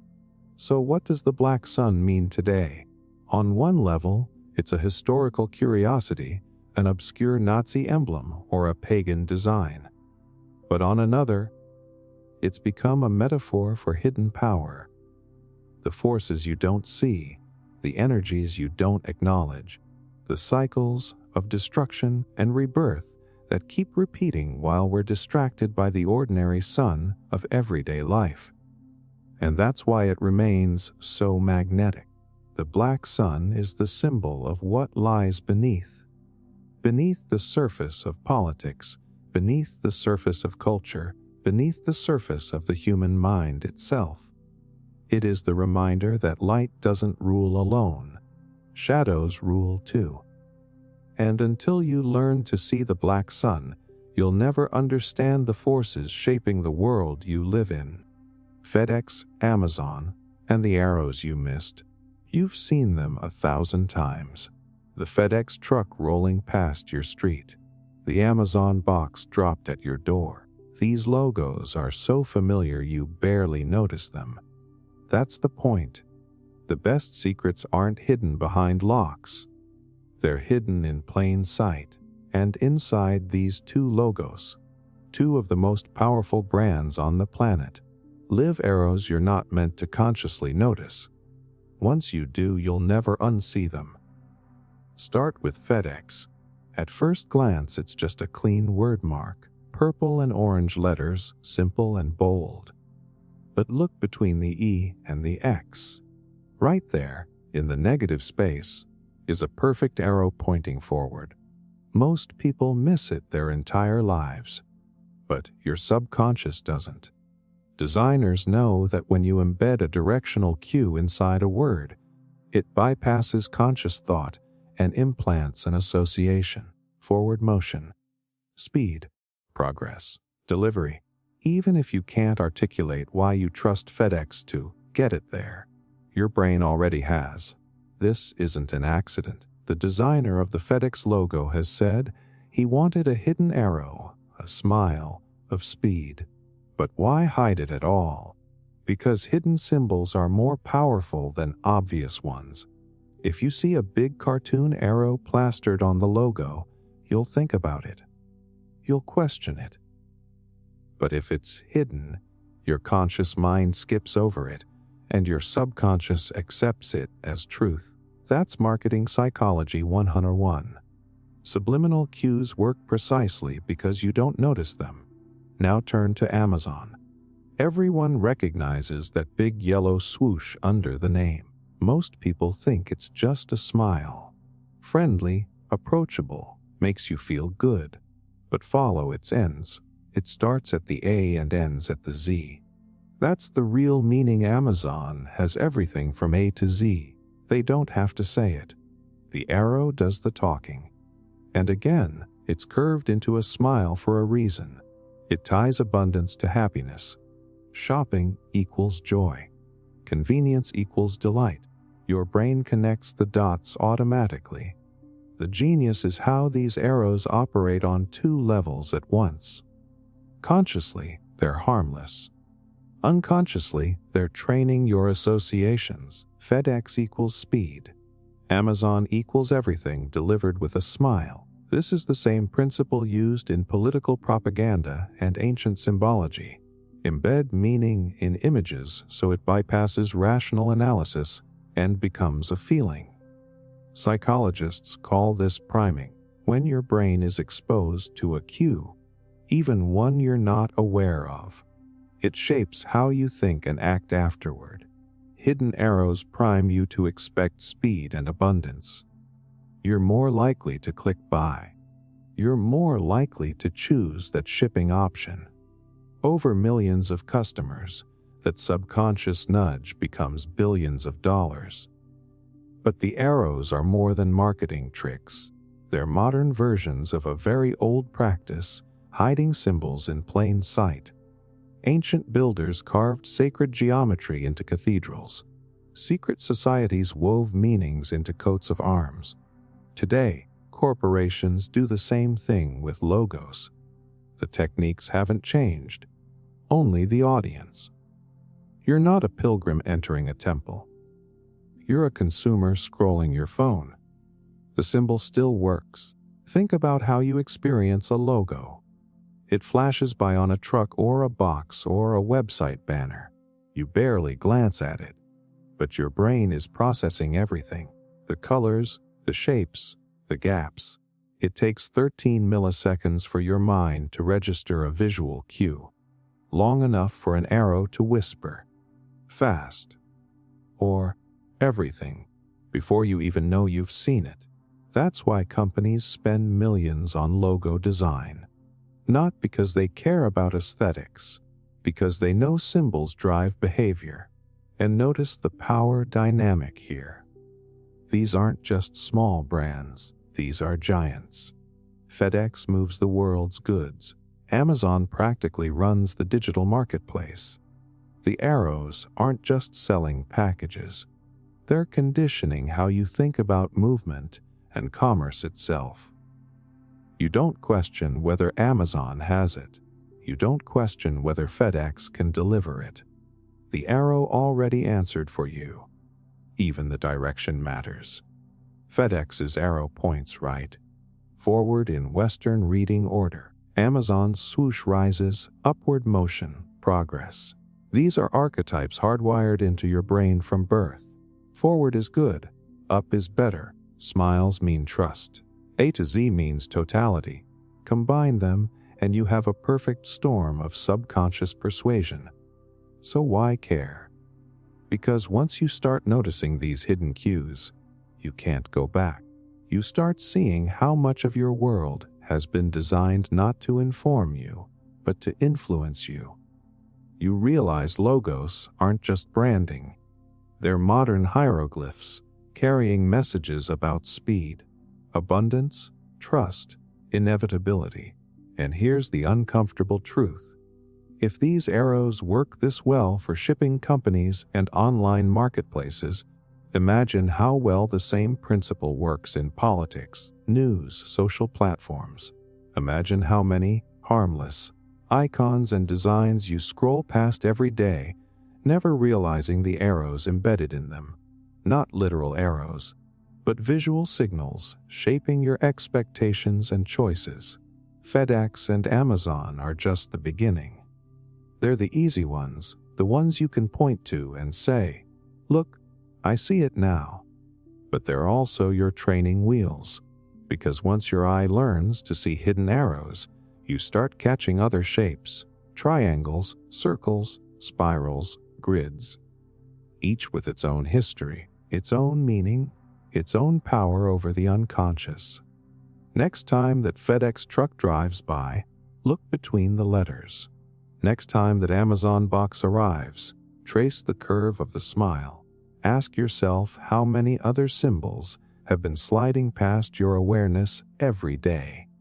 Ask yourself why the world's most powerful brands spend fortunes embedding messages you were never meant to notice.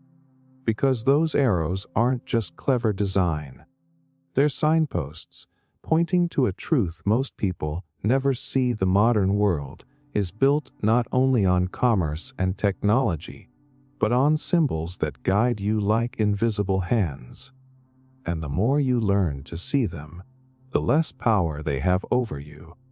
Tech logos as modern sigils. When you open your phone, the first thing you see is not the technology itself. It's a logo, an apple with a bite, 4 colored squares forming a window, a simple swoosh, a triangle, a circle. We think of logos as branding, just clever design to make companies stand out. But what if there's something older, something deeper?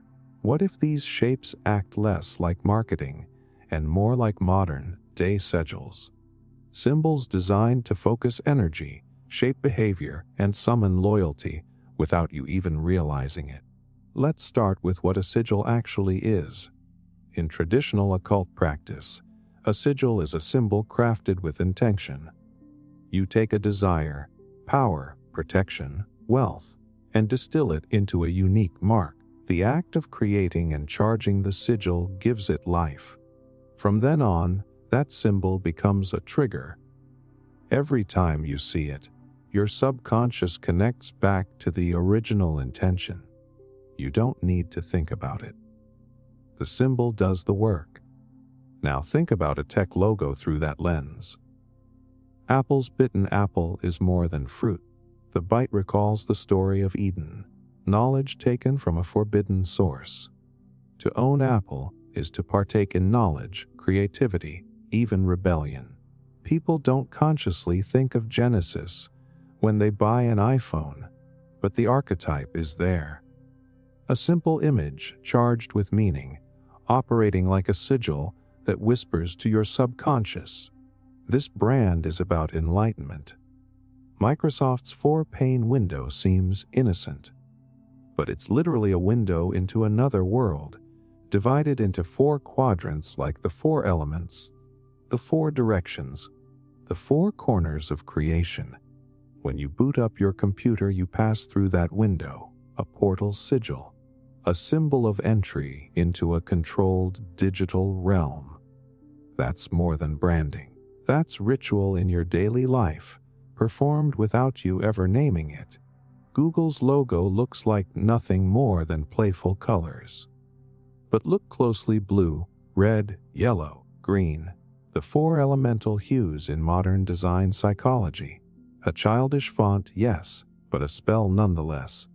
Each search begins with that symbol. Billions of people invoke it daily, typing their questions into a digital oracle. A colorful wordmark becomes the most used sigil in human history. And think of Amazon's arrow stretching from A to Z. It isn't just a smile. It's a magical statement: we control everything, the whole alphabet of products and possibilities. You don't need to read the fine print. The sigil says it all.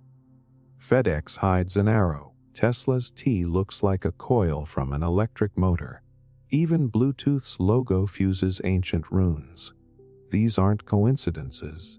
Designers pull from archetypes because they know those symbols bypass language and go straight to feeling.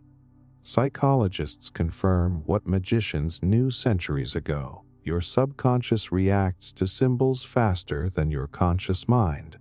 Studies show you can process an image in less than 20 milliseconds. That's why logos matter more than slogans. The logo is the incantation, the trigger, the sigil. Once burned into your mind, it becomes inseparable from the company's intention. Apple means innovation. Google means answers. Facebook means connection. Even if the reality is different, the symbol holds the spell. What makes tech logos so powerful is how often we interact with them. In occult practice, a sigil gains strength through repetition. Seeing it, focusing on it, charging it with attention. Every time you tap an app icon, swipe past a logo, or boot up a device, you're unconsciously feeding that symbol with energy. Millions of people doing this daily create a collective charge. These aren't just brands anymore. They're living thought forms, fueled by billions of interactions. And the placement isn't random either. Notice how logos appear on the back of your device, always in sight when someone else sees you using it. The symbol isn't just for you, it's broadcasting. Like wearing an amulet, you carry the sigil into public, spreading its influence, normalizing its power. Apple doesn't need you to read a slogan. They need you to flash the glowing fruit in your hand while standing in line, while boarding a plane, while walking through the city. The ritual spreads itself. Think about the devotion these companies inspire. People camp outside stores overnight. They line up for releases like pilgrims at a shrine. They argue online about which brand is superior like rival sects of a religion. All of that energy is tied to a logo, a symbol that began as a design exercise but functions exactly like a sigil, channeling collective desire into one central entity. Skeptical? Ask yourself why the richest companies on Earth, the ones shaping culture, politics, and communication, pour so much into logos. Why they hire the best designers, protect the symbols legally with armies of lawyers, and fight over them in courts like sacred relics. Because they know the symbol is the heart of the system, the code that binds the user not through logic, but through feeling. So the next time you open your laptop or check your phone, pause for a second. Look at the symbol glowing back at you. Ask yourself what intention it's carrying, what archetype it's invoking, what energy you're giving it every time you click. Because these aren't just logos, they're modern sigils. And once you learn to read them, you realize the biggest tech companies in the world aren't just selling you products. They're running the largest magical operation humanity has ever seen, one logo at a time. The cross, Ankh, and religious codes. If you ask someone what the most powerful symbol in the world is, most will point to the cross. It's on churches, necklaces, cemeteries, even tattoos on athletes and pop stars. But here's what most people don't know: the cross is not originally Christian. It existed long before Christianity, appearing in Egypt, Mesopotamia, and cultures across the world. The deeper you look, the more you realize that the cross, the Ankh, and other religious codes are part of an ancient system of power. Shapes designed to hold meaning, channel belief, and guide entire civilizations. Start with the Ankh, the Egyptian cross with a loop at the top. Every pharaoh carried it. Every temple carved it. It represented eternal life, the union of male and female, heaven and earth. The loop stood for the womb, or the eternal spirit. The straight line below stood for the material world. Together, it was life in totality, birth, death, and rebirth. Egyptians believed the gods themselves held the Ankh, offering it to chosen rulers as a key to immortality. Imagine that, a shape so simple it could be drawn in the sand, yet powerful enough to rule how millions of people understood existence. Now move to the cross we know today. Two intersecting lines, vertical and horizontal. Vertical is the divine connection between heaven and earth. Horizontal is the human, life, time, relationships. Put them together, and you get the intersection of human and divine, time and eternity. Long before Christianity, this symbol appeared in ancient carvings and rituals. In Babylon, in India, even in Native American traditions. The form is universal because it encodes a universal truth, the balance of above and below, spirit and matter. So when Christianity adopted the cross, it wasn't inventing a symbol, it was inheriting one. The crucifixion of Jesus gave the cross a new story, but the power of the symbol was already ancient. That's why it spread so easily. People already felt its meaning on a subconscious level. The church wasn't just spreading a message, it was spreading a code, a design that carried resonance older than its own religion.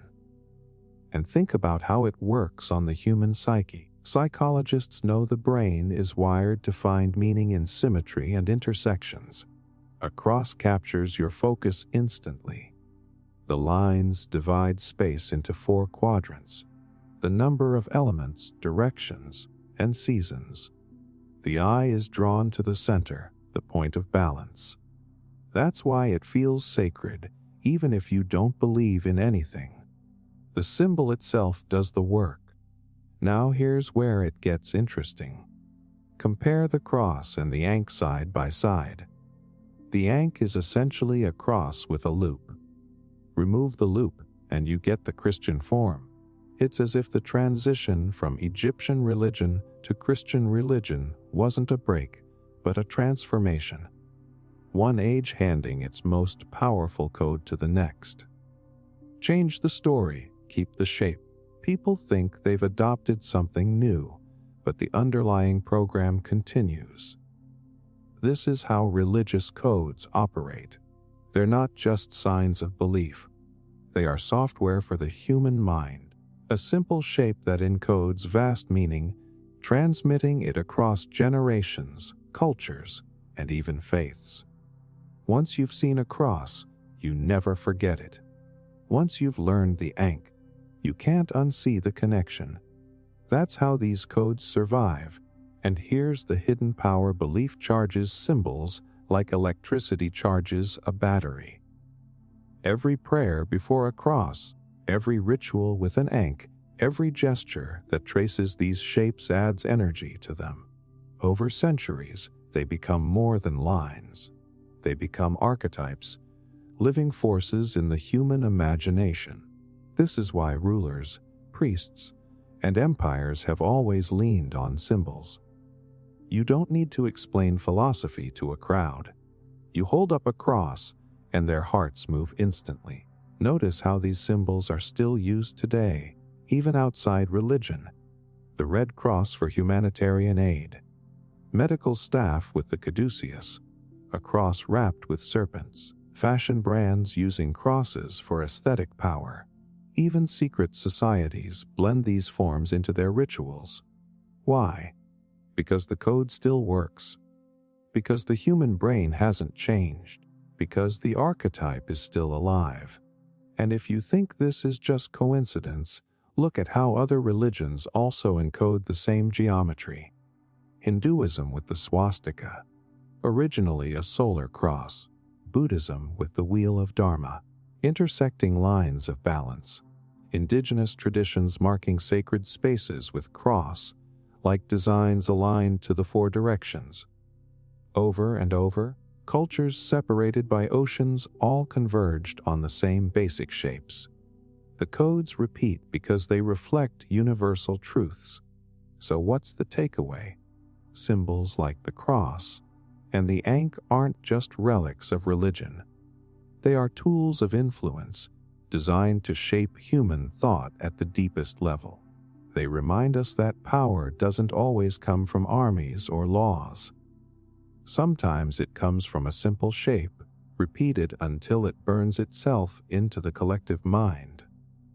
The next time you pass a church steeple, notice the cross gleaming on top.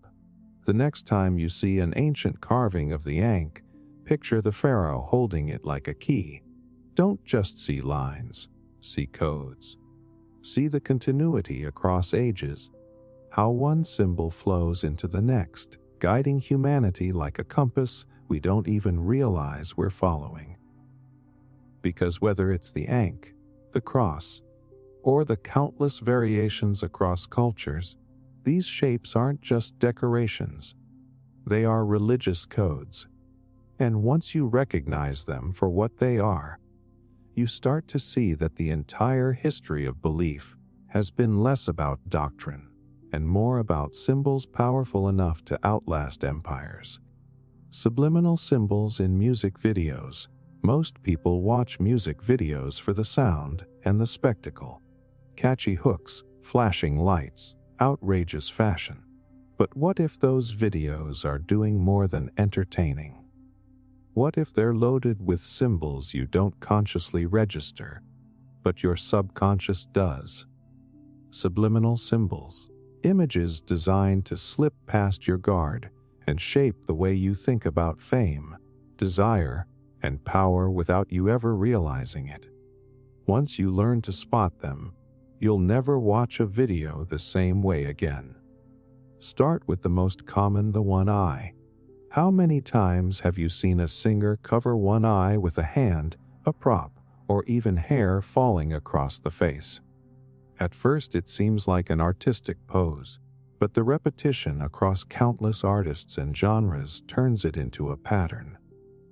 The one eye is one of the oldest occult symbols, representing illumination, hidden knowledge, and control. It's the all-seeing eye, rebranded as fashion. You think you're just seeing a cool shot. Your subconscious sees initiation into a hidden order. Then there's the pyramid. Sometimes it's obvious, like artists making a triangle with their hands. Sometimes it's subtle, hidden in stage design, lighting rigs, or camera angles that frame the performer under a pyramid of light. In ancient traditions, the pyramid represented hierarchy, power concentrated at the top, masses at the base. Place a star at the tip, or a light, and it symbolizes enlightenment reserved for the few. When that shape keeps showing up in pop videos, it isn't random. It's signaling the same archetype: fame at the top, followers at the bottom. Animal symbols creep in too. Snakes winding through sets, owls perched in the background, butterflies fluttering across animation. Each carries a long history in occult codes. The snake for transformation and temptation. The owl for hidden wisdom. The butterfly, often the monarch butterfly, tied to themes of mind control and metamorphosis. Most viewers never notice, or if they do, they laugh it off as artistic randomness. But in symbology, nothing is random. Every creature placed in the frame carries a charge. Colors play their role as well. Black and white checkerboard floors, a staple of Masonic ritual, appear in dozens of high-budget videos. Red and black dominate scenes of power or seduction. Gold floods moments of triumph. These aren't just color palettes. They're emotional triggers, drawing on deep associations we all share. Red for danger, passion, blood. Black for mystery, secrecy, death. Gold for divinity and wealth. The brain reads it instantly, long before you can question it. And let's not forget hand signs. The devil horns, the 666 gesture, the covering of the mouth. These appear so often in performance that they've become memes.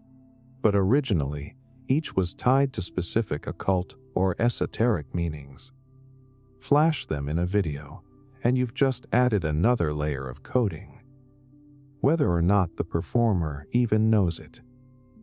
In the end, it doesn't matter if the artist believes in the symbolism.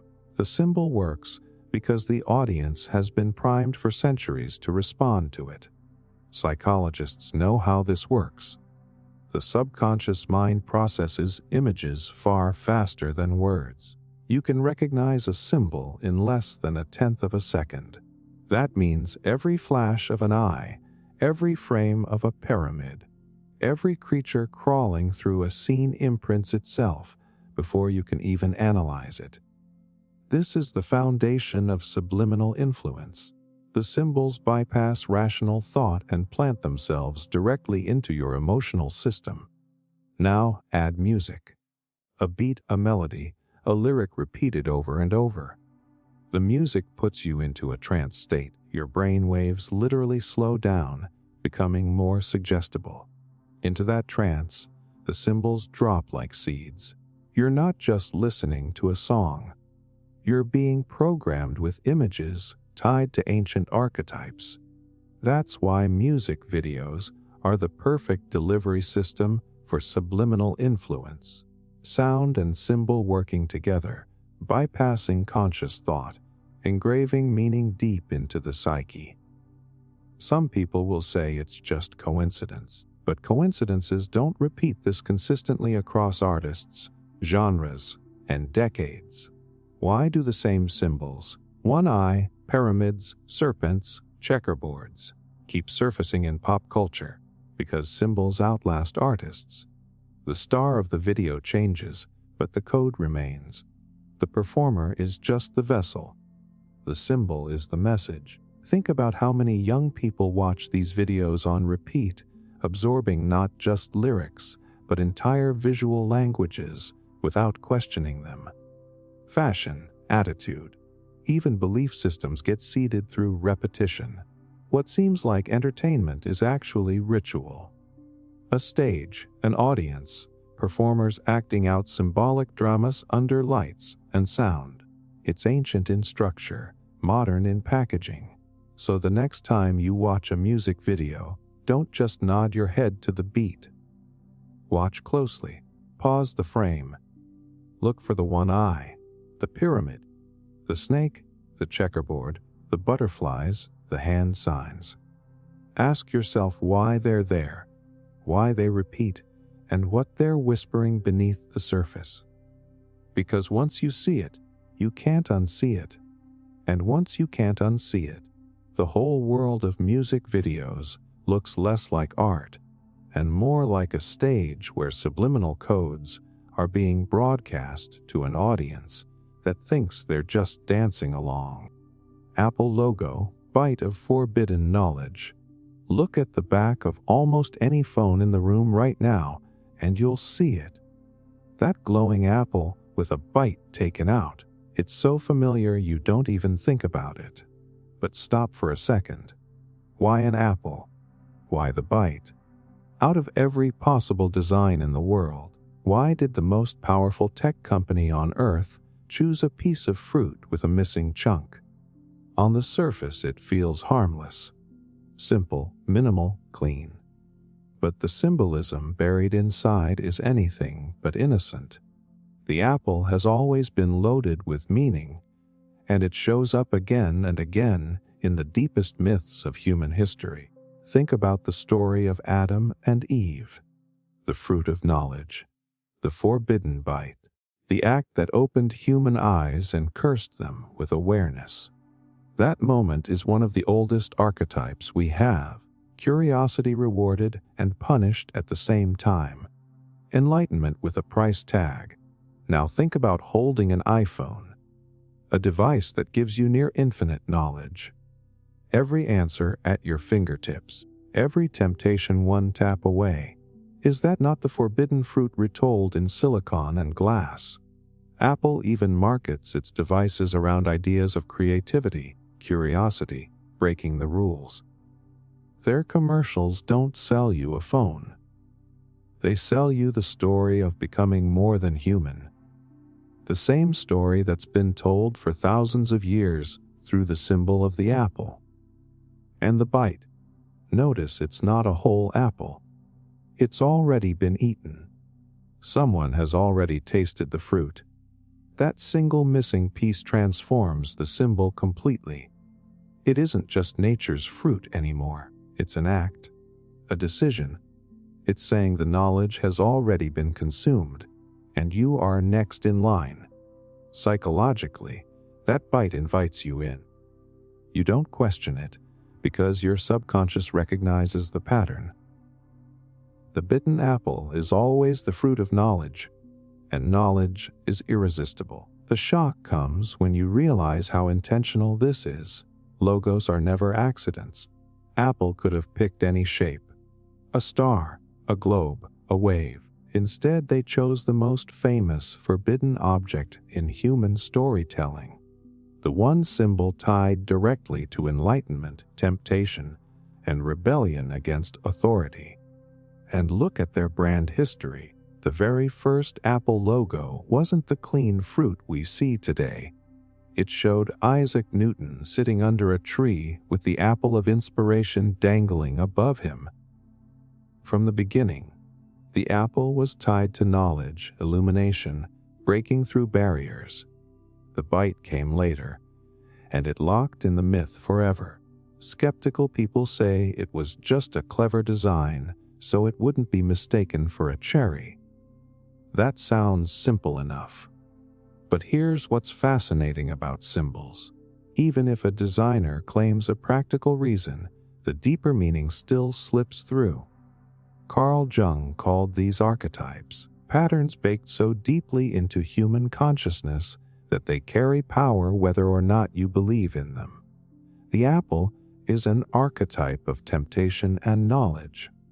The bite is the archetype of choice. Put them together, and you've built one of the most psychologically potent logos ever designed. And look at how it works in practice. People don't just buy Apple products. They swear by them.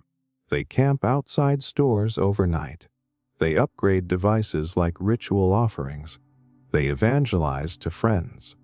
This is not just consumer behavior. It's devotion. And what sits at the center of that devotion? A bitten apple.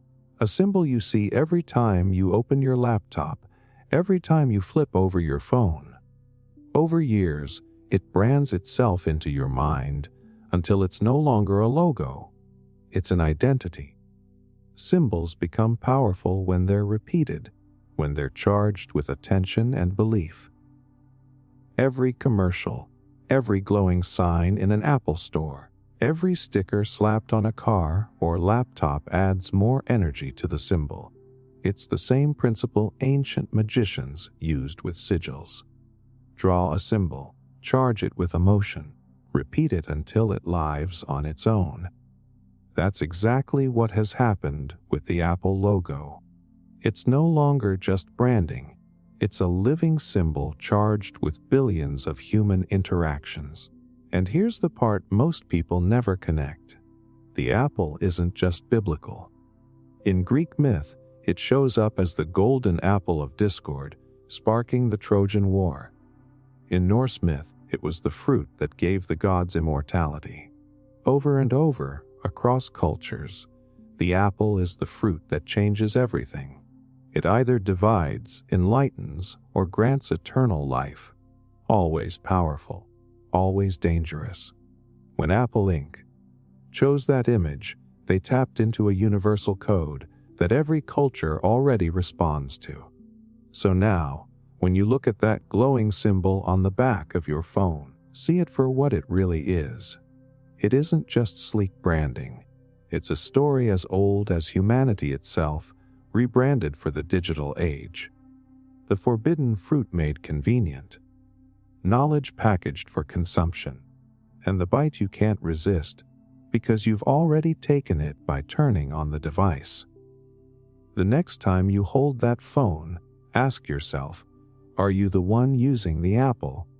Or is the apple using you?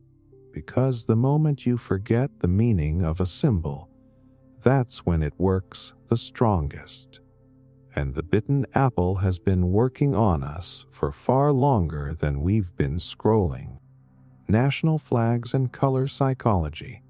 When you look at a national flag, you probably just see colors and patterns. Maybe you think of history, pride, or the anthem that plays when it waves. But flags aren't random cloth designs. They're intentional, crafted with psychology that digs deep into human instinct. Because colors are not neutral. Colors are emotional triggers. And when billions of people rally behind flags, they're not just following a country. They're following the psychology hidden in those stripes, stars, and shades.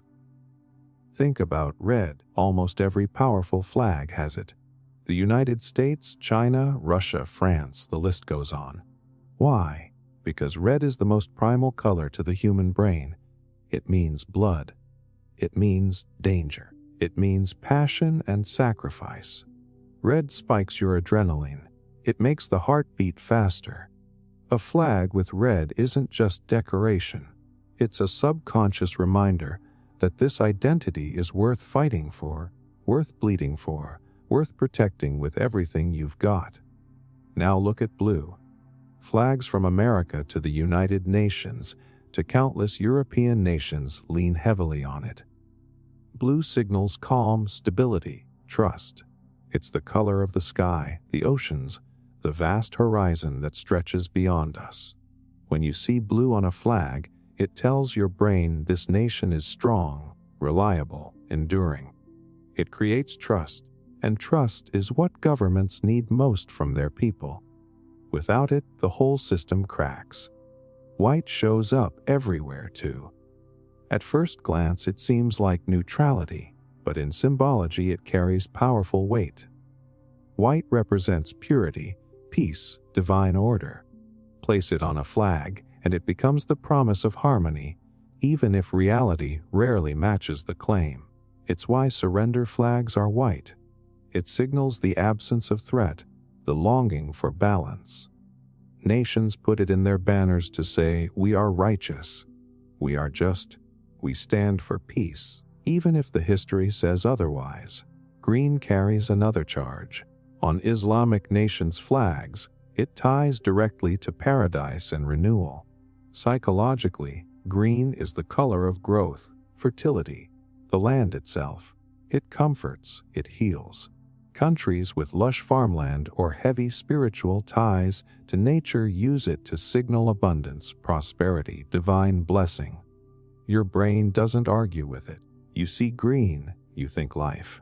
Yellow or gold is equally calculated. It's wealth, sun, divinity, eternal power. It glows brighter than any other color in a waving banner. That's why empires have used it for centuries. Think of Spain, think of Vatican City, think of nations trying to broadcast glory and abundance. The subconscious reads yellow as treasure, as the sun's eternal fire, as something larger than life. And black. Black is where it gets serious. Flags with black mean defiance, resistance, death. It's the color of rebellion, but also of permanence. Once you put black into a flag, it says this identity is not negotiable. We will stand, we will resist, we will not be erased. Black is finality, and that's why it shakes people, even when it's just a piece of cloth. Now, here's the shocker. Most people believe they're loyal to their nation because of shared history or ideals, but at the primal level, their loyalty is bound to color, to symbols, to the way those shades hit their nervous system. Studies in color psychology prove it. Red increases aggression and attention. Blue slows breathing and encourages trust. Green reduces stress. Yellow heightens optimism, but also anxiety. These are not cultural, they're biological, which means flags use your biology to bind you to identity. Think about major world events. Stadiums filled with flags, wars fought under banners, revolutions carried by colors. You don't need everyone to read the Constitution or memorize the laws. You just need them to wave the flag, to see the colors, to feel the surge of unity that comes with it. That's the spell. The flag is a visual mantra, repeated so often that it becomes sacred. And notice how flags simplify. They don't clutter the mind with too much detail. Simple stripes, stars, shapes, bold colors you can recognize at a distance. That simplicity is the genius. The brain remembers color and shape before it remembers words. You can forget a speech, but you never forget a flag. Children can draw it before they can spell their nation's name. That's how deep the programming goes. Even the way flags move matters. A static picture is one thing, but a flag rippling in the wind comes alive. The colors flash, the patterns pulse, the symbol breathes. That motion triggers emotion. People cry when they see flags raised, not because of the cloth itself, but because the sight reactivates everything buried inside them. Sacrifice, unity, loyalty, even fear. It's a moving sigil, charging itself every time a crowd looks up at it. So the next time you see a flag, don't just salute it. Notice the colors. Notice how your body reacts before your mind even thinks. Ask yourself why nearly every country picks from the same limited palette. Red for blood, blue for trust, white for purity, green for life, yellow for wealth, black for defiance. It isn't coincidence, it's coding. A language older than words, one that reaches into your instincts and binds you to something larger than yourself. Because at the end of the day, a flag is not just a piece of fabric, it's a psychological device. A banner that unites millions not through reason, but through color and symbol. And once you see it that way, you realize nations aren't held together only by borders or laws. They're held together by the colors flying above them, colors carefully chosen to make sure you never forget who you belong to. Geometry of capital cities. Walk through the streets of any major capital, and at first it feels like ordinary city planning. Roads, monuments, government buildings, the usual. But if you zoom out, if you look at the layout from above, you start to notice something strange. The streets form patterns. The monuments line up in ways that feel too perfect to be accidental. Circles, triangles, stars, axes that connect power centers. It's geometry, not random, not practical. Sacred geometry hidden in plain sight. Take Washington, D.C. The city wasn't built in straight lines just to look neat. Its designer, Pierre L. Enfant, laid it out with Masonic precision. The Capitol, the White House, the Washington Monument, all connected by avenues that form unmistakable shapes. From above, you can trace a pentagram formed by the roads. You can see compass and square patterns straight out of Masonic tradition. The obelisk at the center, the dome across from it, male and female symbols in ritual alignment. These aren't just government buildings. They're part of a living diagram. Now look at Paris. The Arc de Triomphe sits at the center of a 12-pointed star with avenues radiating outward like rays of the sun. It's called the Place d'Étoile, the place of the star. From the top, you can stand in the middle of the star, as if occupying the very center of a ritual symbol. Napoleon didn't just want grandeur. He wanted cosmic power encoded into the very streets of his empire. London is no different. The positioning of St. Paul's Cathedral, the Houses of Parliament, and the ancient obelisks imported from Egypt form alignments that echo solar worship. Rome, of course, is the master example. The Vatican itself is designed with a massive obelisk in St. Peter's Square, encircled by an oval colonnade that mirrors the ancient fertility symbols. These aren't coincidences, they're choices. Cities as talismans. And here's the shocking part: modern people walk through these cities every day without noticing. They think it's just pretty design or efficient planning, but the subconscious notices. Geometry works on you whether you believe in it or not. Circles focus energy inward. Triangles direct energy upward. Stars radiate outward. These forms resonate with the human mind because they echo the shapes found in nature, in the cosmos, even in your own body. Sacred geometry was never just spiritual. It was psychological. That's why rulers, empires, and secret societies used it. Build your capital as a giant geometric symbol, and you're not just ruling with laws. You're ruling with archetypes. Every protest march, every parade, every national ritual takes place inside a massive symbolic framework. People think they're exercising freedom. In reality, they're moving inside a ritual diagram set up centuries earlier. Skeptics will say city layouts just followed rivers and terrain. And yes, geography matters. But it doesn't explain the repeated use of obelisks, domes, triangles, stars, and axes across cultures separated by continents and centuries.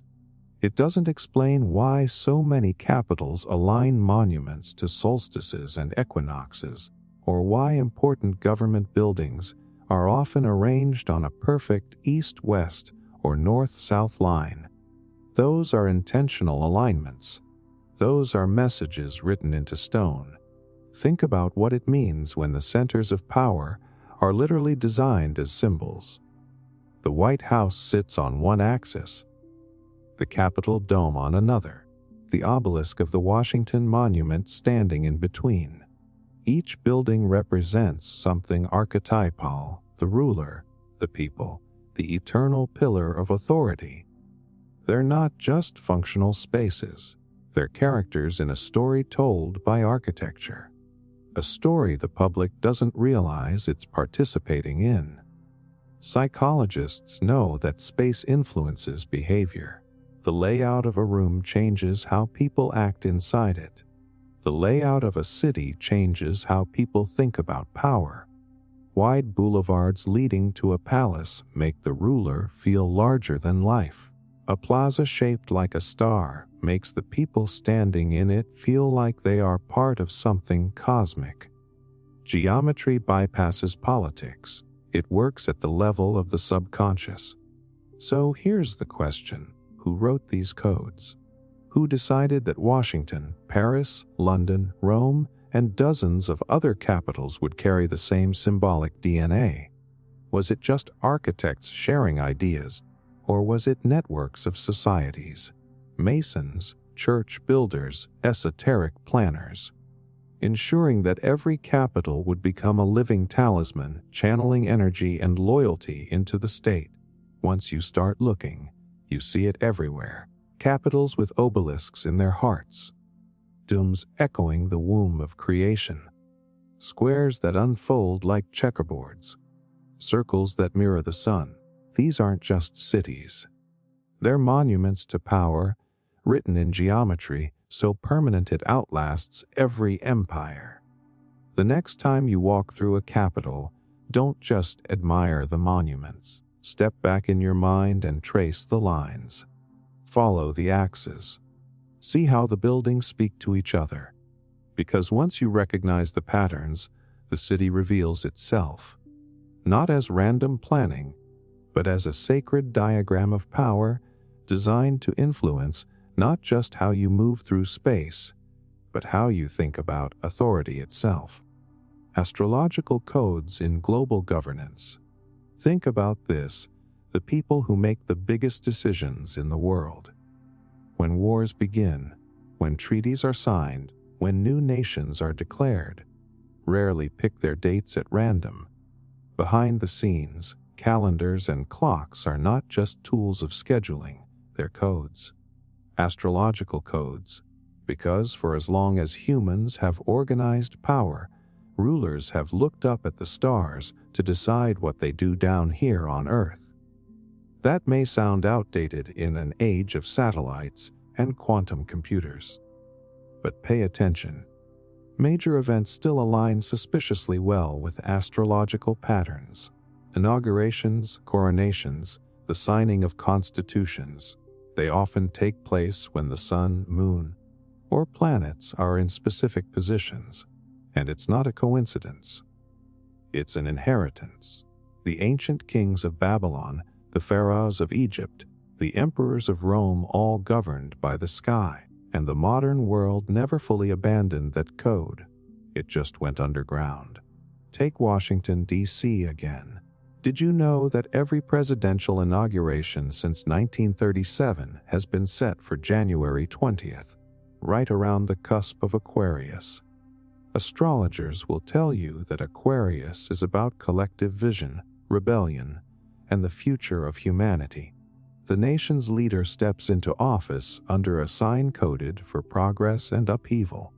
Is that by chance? Or is it the continuation of a ritualized pattern that encodes leadership into cosmic timing? Look at the United Nations. Its founding charter was signed on October 24, 1945, when the sun was in Scorpio. Scorpio is the sign of death and rebirth, transformation, and hidden power. What better astrological moment to launch a global order rising from the ashes of World War? It's not just history, it's timing aligned to archetype. Even wars have been launched with cosmic precision. Operation Desert Storm in 1991 began when the sun was entering Aquarius, again the sign of rebellion, new orders, radical shifts. The timing made it more than a military campaign. It was encoded as a new chapter for the global system. That's how rulers think. They want the heavens on their side, not just the armies. Here's where the shock sets in. Global governance doesn't run only on law and treaties. It runs on symbols and stars. The zodiac wheel isn't just for horoscopes in the back of a magazine. It's a calendar of power, and those in high positions use it the way magicians once used talismans. Launch a project when Jupiter, planet of expansion, is rising, and you're building for growth. Sign a peace treaty when Venus, planet of harmony, is dominant, and you're sealing it with cosmic favor. Time is power, and astrology is the code for manipulating time. Psychologists back this up without even realizing it. Human beings respond to cycles. Seasonal affective disorder proves our moods shift with the sun. Birth rates rise and fall with lunar phases. Stock markets even show patterns tied to planetary cycles. Whether or not you believe in astrology, the data shows that human behavior is not random. Leaders know this. Align decisions with the rhythms people subconsciously respond to, and you amplify the effect. And don't overlook the architecture of governance itself. Many government buildings around the world are aligned to solstices and equinoxes. Stonehenge wasn't the only calendar on Earth. Modern capitals still follow the same design. The European Parliament in Strasbourg is shaped like the unfinished Tower of Babel, symbolizing humanity's eternal climb. The UN logo is a map of the world surrounded by olive branches, but if you overlay it on a zodiac wheel, the alignment is uncanny. Symbols above, symbols below, all synchronized. Critics argue that astrology is pseudoscience. Maybe it is. But here's the truth: belief itself creates reality. If enough people in power believe that certain dates or alignments carry weight, they act accordingly. The ritual becomes real because decisions are made under its influence. Astrology doesn't need to control the stars. It only needs to control the timing of human action. And that's exactly what it's been doing in governance for thousands of years. So when you see a leader swearing an oath, or a flag being raised, or a war beginning at dawn on a very specific day, ask yourself, who picked that timing? Was it logistics, or was it coded? Did someone in the shadows check the stars and decide that this was the moment destiny could be written? Because the more you look, the harder it is to ignore the pattern. The next time a global summit makes headlines, check the zodiac. See where the planets are. You may discover that the decisions shaping your future are not only political, they're astrological. And if that's true, it means the most powerful people in the world are still playing by the oldest rule book of all. The one written not on paper, but in the sky. Military symbols with ancient roots. Every time you see a modern military emblem, patch, or insignia, you probably just think of it as a badge of rank, honor, or national pride. But look closer, and you realize something strange. These symbols aren't new. They borrow shapes, colors, and motifs that go back thousands of years. Circles, triangles, crosses, serpents, suns. They're ancient codes of power, authority, and conquest, repurposed for the modern battlefield. The armies of today are carrying the symbols of civilizations long dead, and those symbols still influence how soldiers and civilians feel about them. Take the eagle, for example. It dominates military symbols from Rome to America. In Rome, the eagle standard, or aquila, was carried into battle as the embodiment of Jupiter's power, a living talisman meant to inspire fear in enemies and loyalty in soldiers. Lose the eagle, and the legion's honor was shattered. Fast forward to the United States, Germany, and even Mexico, and the eagle still perches at the top of military crests. It's not decoration. It's a visual code: dominance, vision, control, divine favor. The subconscious recognizes it immediately. Then there's the laurel wreath. Ancient armies, especially the Greeks and Romans, crowned their leaders and heroes with it to signify victory and divine approval. Today, you see it integrated into medals, badges, and seals. Even when the leaves are stylized into modern graphics, the symbolism survives.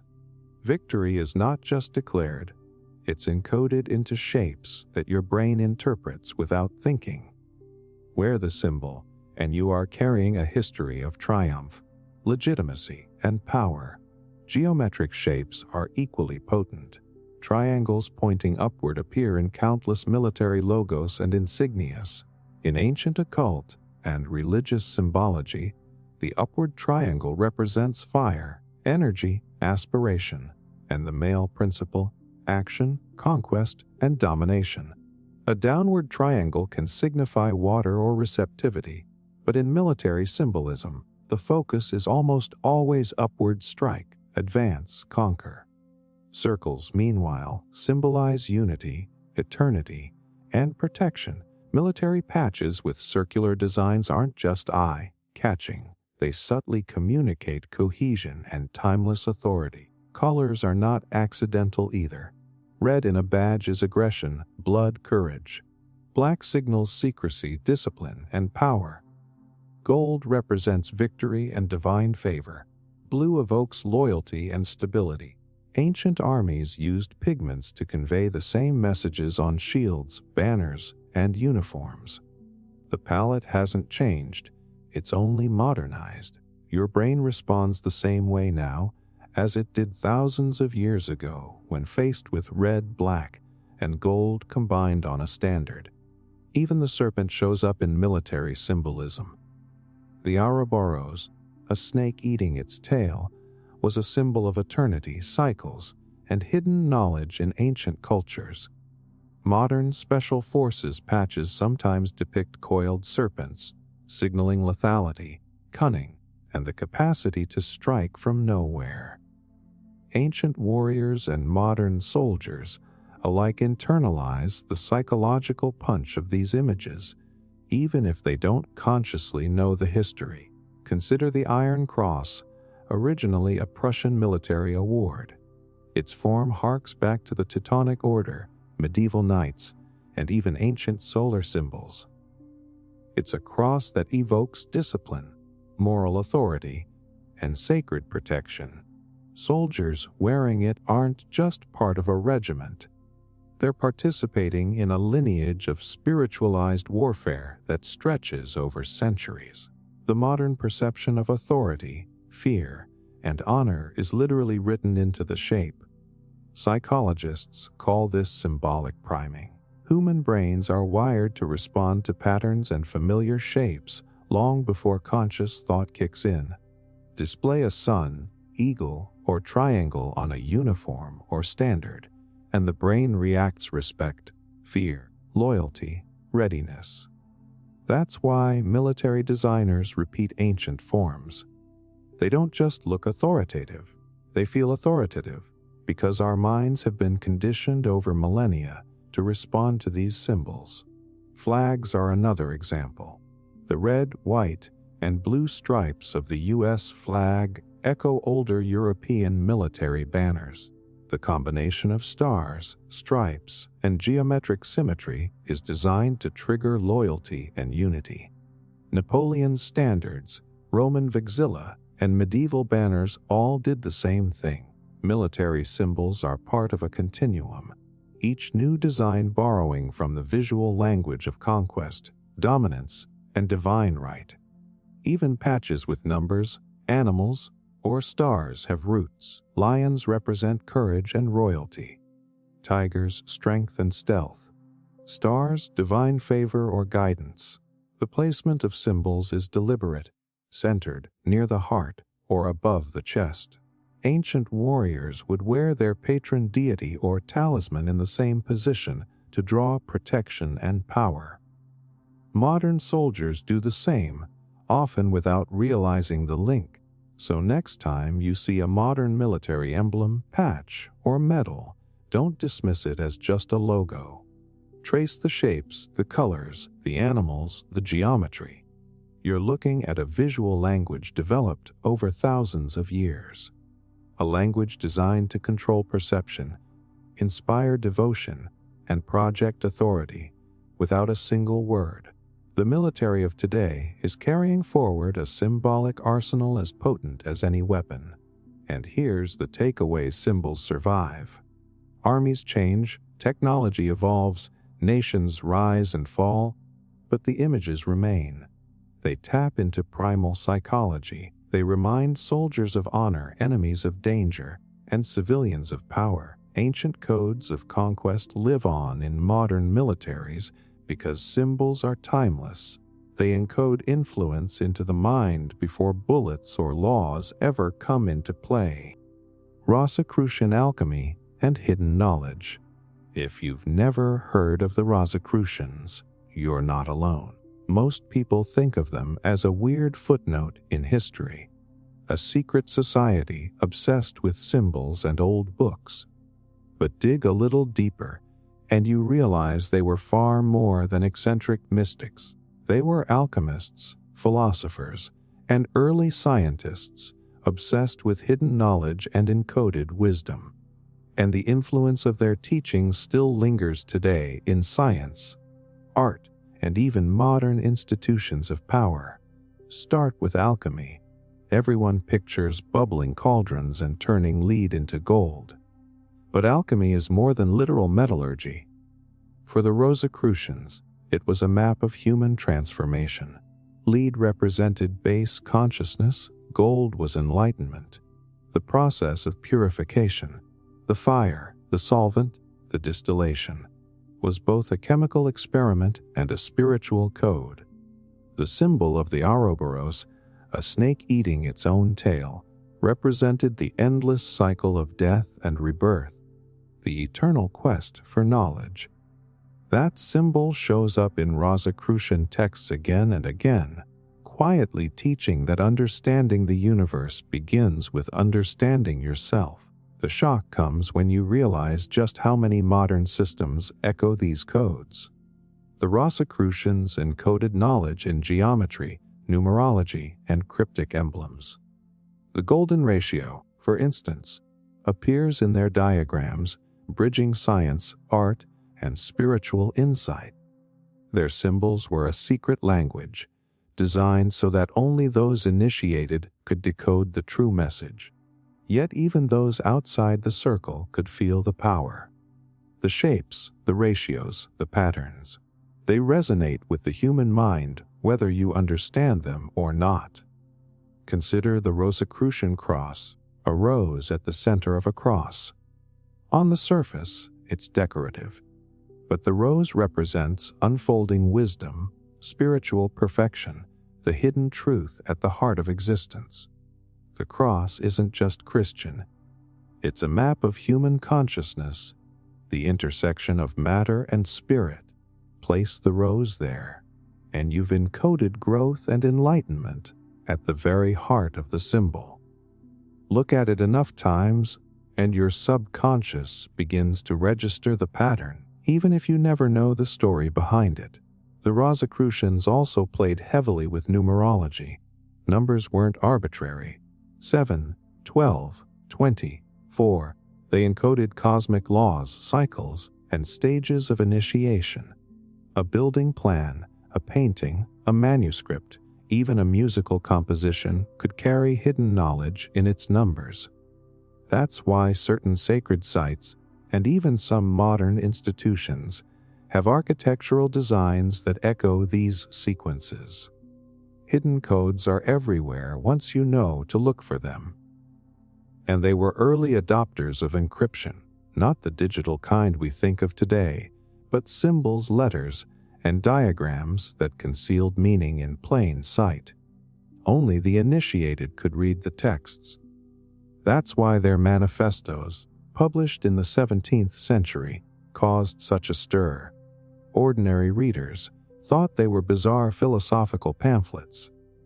Initiates recognized a map to hidden knowledge, connecting them to centuries of esoteric wisdom. Here's the psychological genius. Humans are wired to look for patterns. When you see a symbol repeated, when numbers align, when geometry fits together perfectly, your mind notices, even subconsciously. The Rosicrucians exploited this. They created work that seemed mysterious, beautiful, and complex. But each piece carried an encoded lesson. You could engage with it at any level. The deeper your understanding, the more the symbol revealed. That's why their influence persists. People feel it even if they can't explain it. And the influence of Rosicrucian alchemy isn't just academic. It shows up in secret societies, in early Freemasonry, in Renaissance art, and even in modern corporate logos and ceremonial rituals.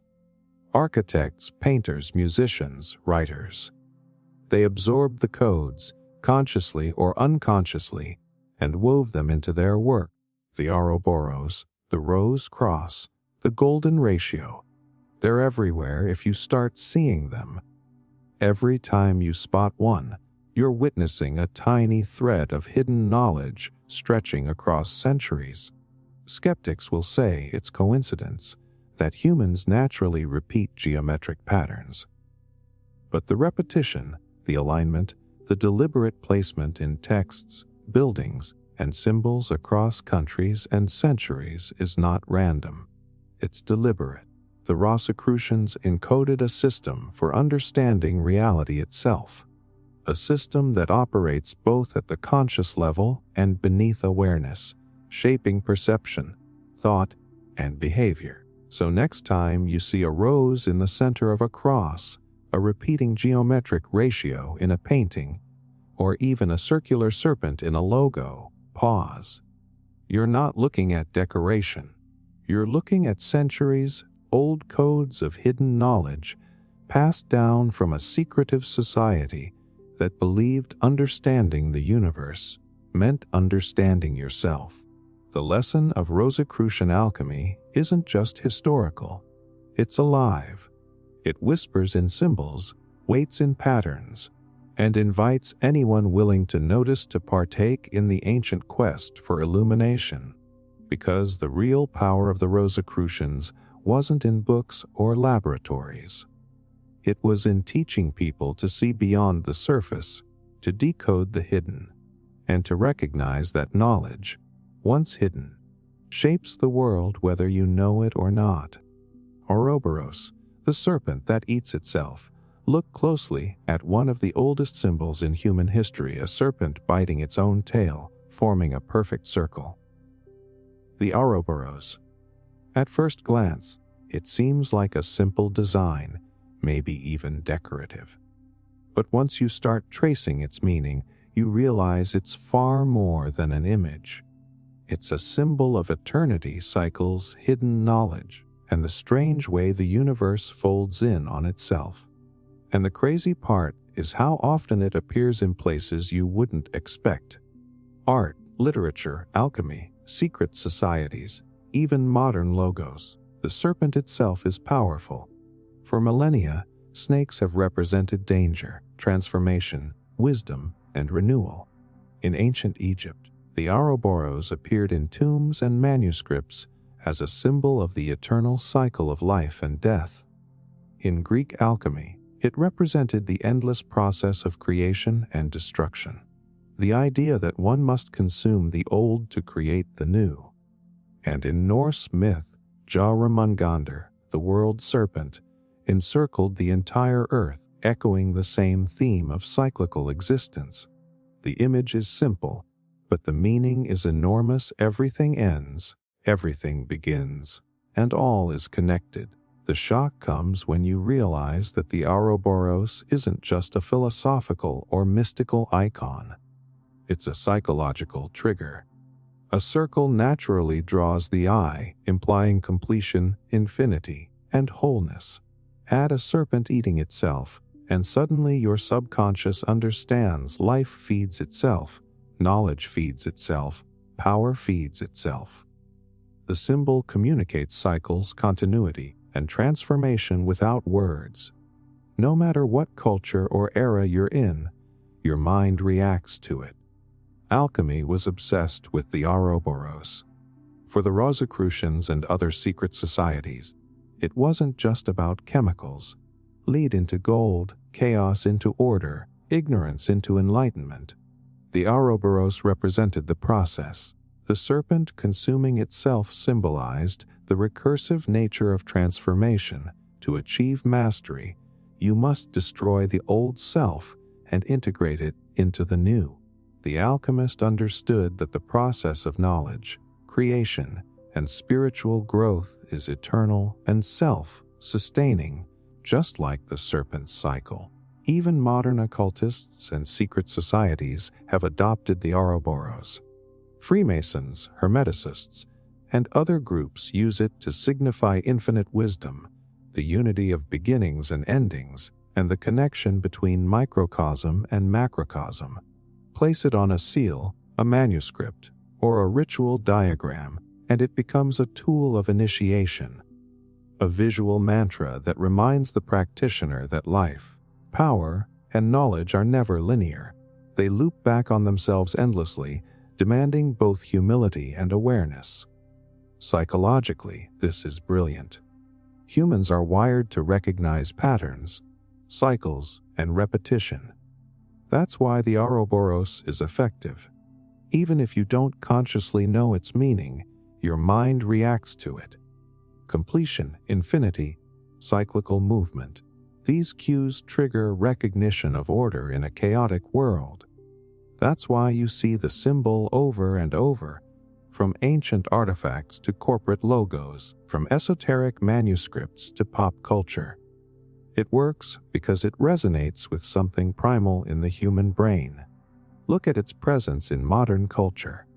Comic books, movies, video games, even tech logos sometimes reference a circle, eating serpent in ways most people never notice. The design suggests continuity, eternal cycles, or secret knowledge. In a sense, the Ouroboros is one of the most versatile symbols in existence. It can be spiritual, philosophical, or commercial, and it still carries the same subconscious weight. The Ouroboros also teaches a lesson about control and self-sufficiency. A serpent that consumes itself is independent. It creates its own energy, maintains its own cycle, and sustains itself endlessly. That's why elites, alchemists, and thinkers have used it as a metaphor for self-mastery, secret knowledge, and the recursive nature of power. The symbol says, you do not just consume the world. You transform it, integrate it, and feed it back into yourself. The circle is perfect because it never ends, and neither does the lesson it carries. Consider its geometric power. The Ouroboros forms a circle, the most potent shape in sacred geometry. A circle represents unity, eternity, wholeness, and protection. Encasing a serpent in that shape amplifies the effect. A danger becomes controlled, chaos becomes order, destruction becomes creation. The image works at multiple levels simultaneously: visual, emotional, symbolic, and even mystical. It's a self-contained emblem of infinite power. Even more fascinating is how the Ouroboros links time to itself.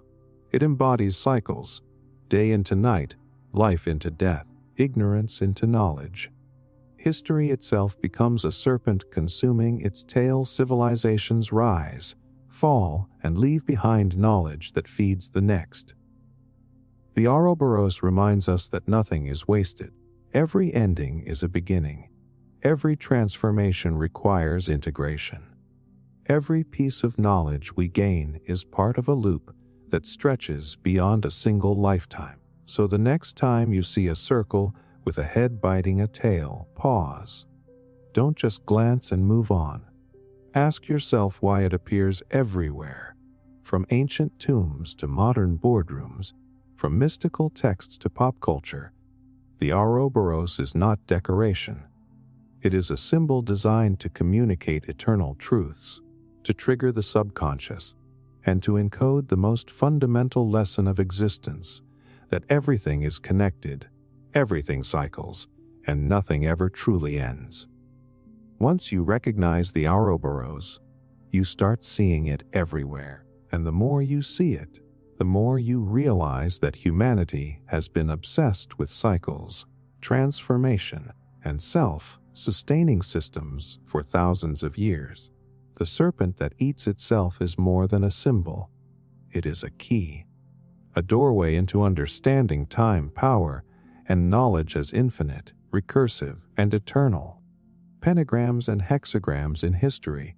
Most people see a 5-pointed star or a 6-pointed star and think of decoration, maybe the Star of David, maybe Halloween. But those shapes are not just designs. The pentagram and hexagram are some of the oldest symbols humans have used to encode power, protection, and hidden knowledge. They show up in religious texts, alchemical manuscripts, magical grimoires, and even modern corporate or national symbols. They are geometry, psychology, and myth all rolled into one. Start with the pentagram.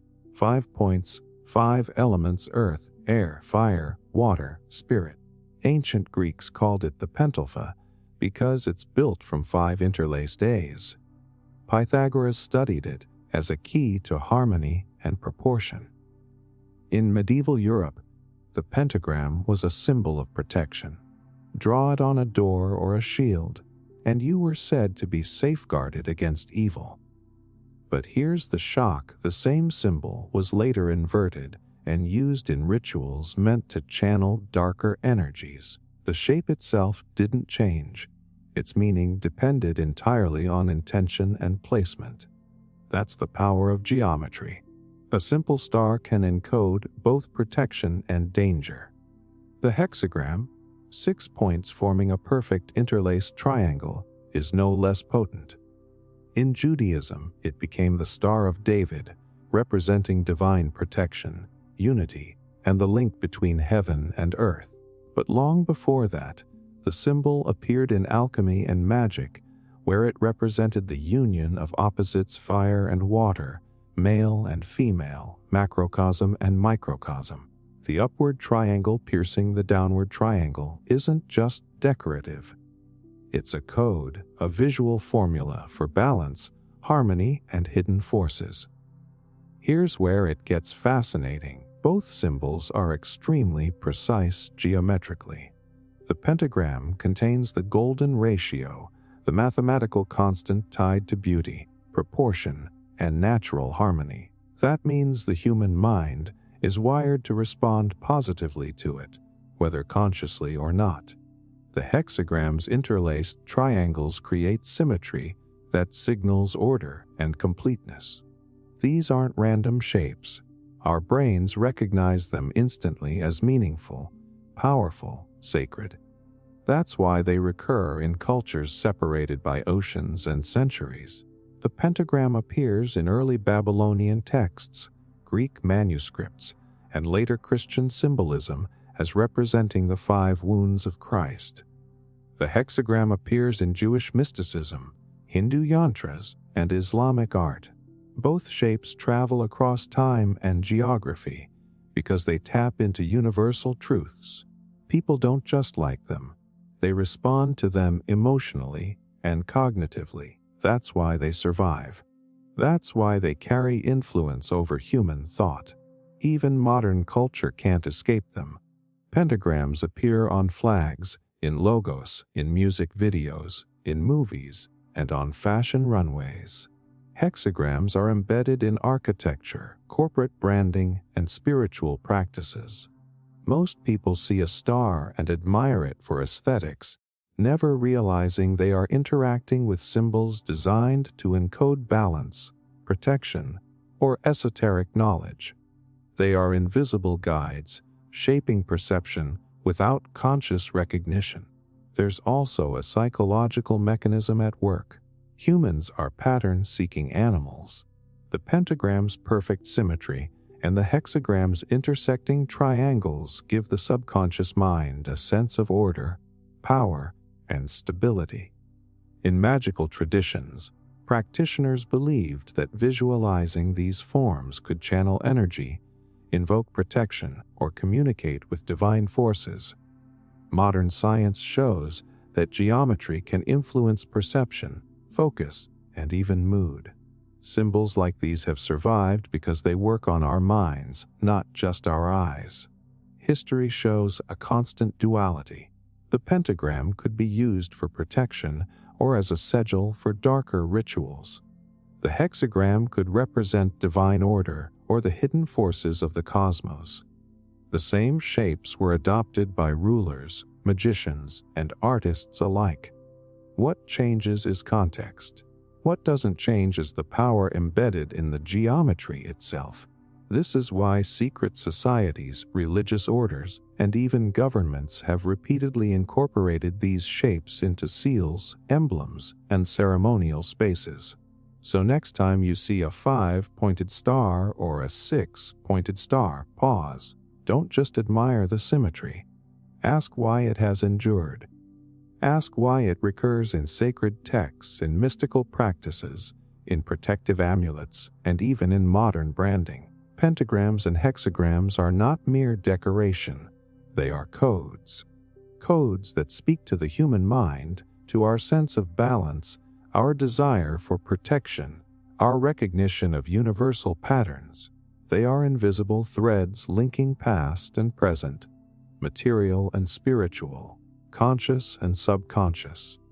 Once you start noticing, you see them everywhere, engraved in cathedral floors, hidden in paintings, placed strategically in architecture, layered into logos. The symbols themselves are alive, working silently to shape thought, inspire awe, and convey meaning beyond words.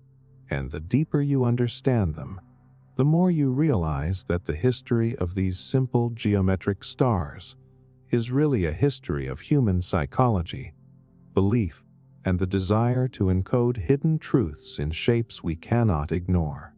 Pentagrams and hexagrams are proof that geometry is more than math. It is a language older than writing, older than most religions, and yet still capable of influencing thought, emotion, and even behavior. They are reminders that the shapes around us are never neutral. They carry messages, power, and meaning.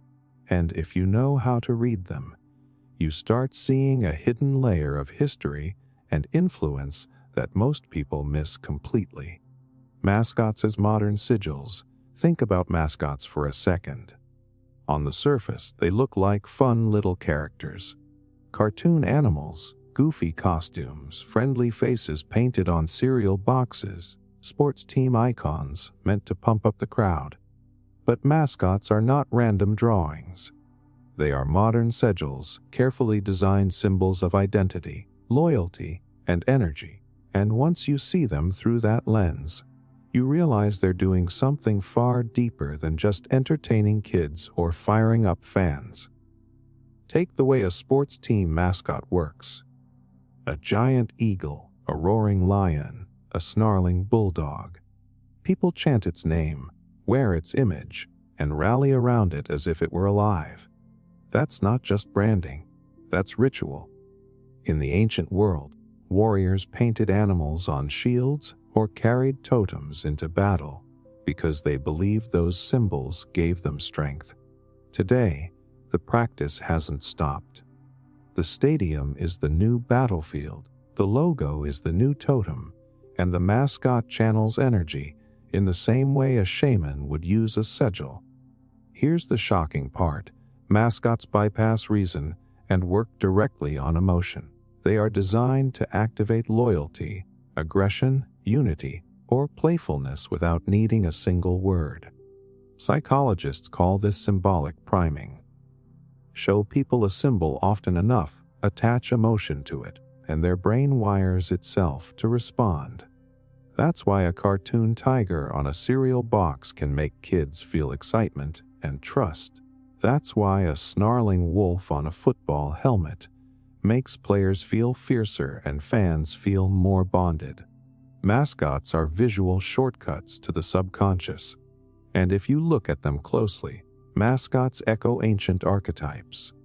Animals dominate the field for a reason. The eagle represents vision and dominance. The bear represents strength and protection. The serpent represents cunning and danger. These archetypes are universal, recognized across cultures for thousands of years. Place them in a cute or intimidating design, repeat them on shirts, banners, and commercials, and suddenly you've created a modern sigil charged with energy through attention, belief, and repetition. Corporations use mascots the same way. Tony the Tiger, the Michelin Man, the Jayco Gecko. They're not just selling food, tires, or insurance. They're building personalities, creating symbolic anchors that make you feel connected to the brand in ways logic can't explain. You don't remember the fine print of the contract, but you remember the gecko's voice. You don't memorize nutritional details, but you remember a smiling tiger saying something is great. That's sigil magic, modernized and commercialized. And notice the consistency. Mascots often have exaggerated features, big eyes, oversized heads, bright colors, animal traits. This isn't accidental. These features are designed to trigger primal responses. Large eyes activate nurturing instincts. Bright colors capture attention. Animal traits tap into archetypes that already live in our collective unconscious. Mascots are engineered with the same precision as ancient talismans, except now they're packaged as entertainment. Think about the rituals attached. Fans wear the mascot on their clothes. Children beg their parents for products stamped with the character. Crowds chant in unison as the mascot leads them. This is ritual energy being fed into a symbol. The more energy you give it, the more power it carries. That's exactly how sigils work in occult practices.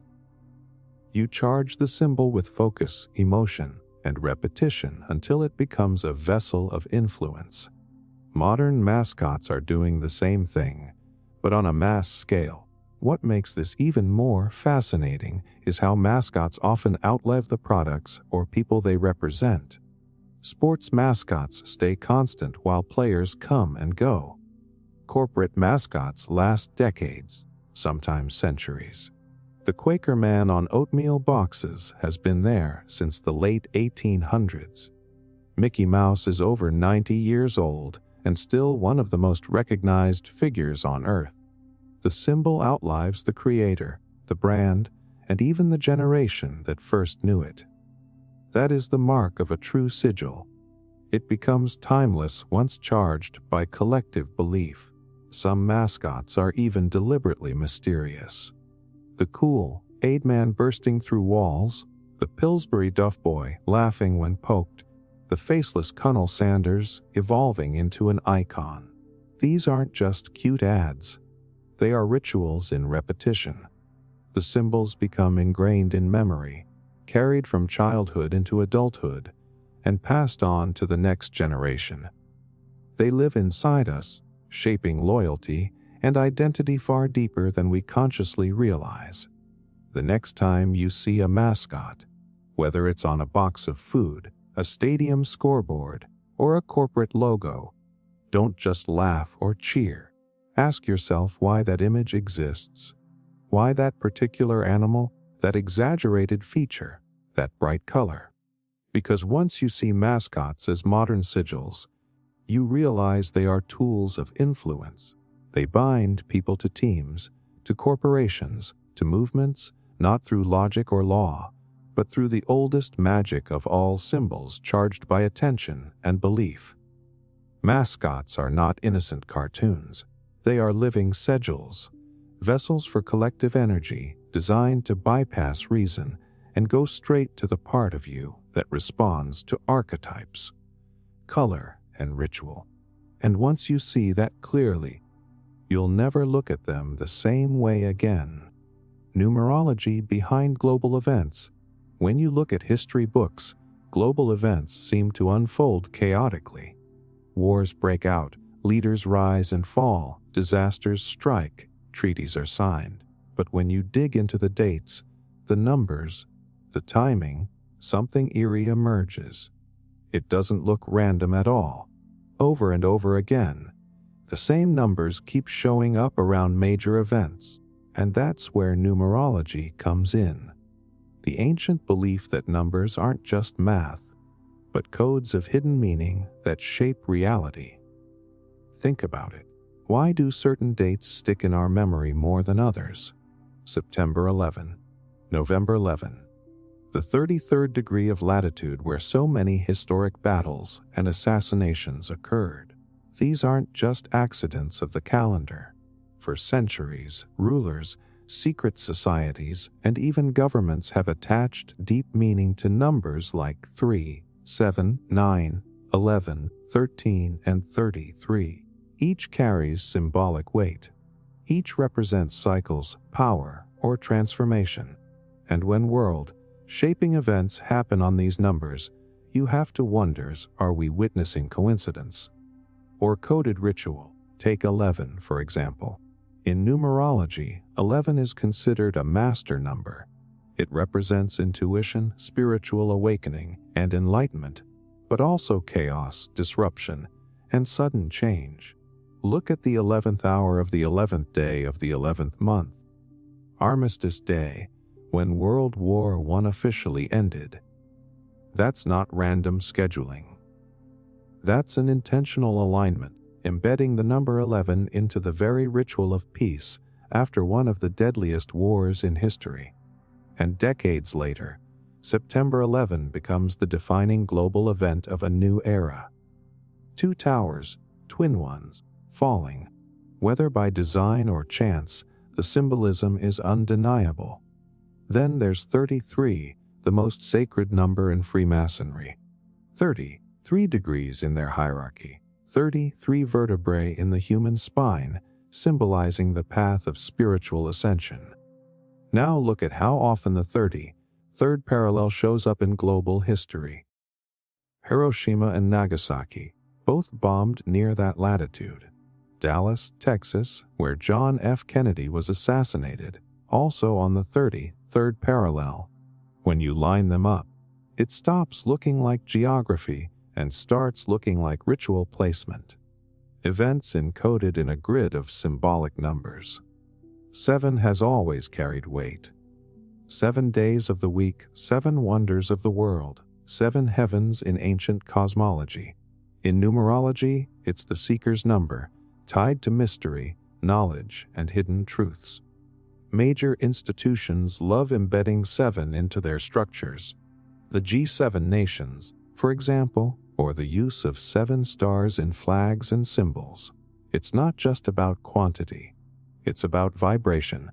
7 signals depth, secrecy, and destiny. And when leaders choose to group themselves or act under that number, they're invoking the archetype. 9 is the number of completion, the end of a cycle before renewal. In Norse myth, there are 9 worlds. In ancient Egypt, 9 gods formed the Aeneid. In modern times, 9 often surrounds endings that lead to new beginnings. The September 11 attacks happened in the 9th month.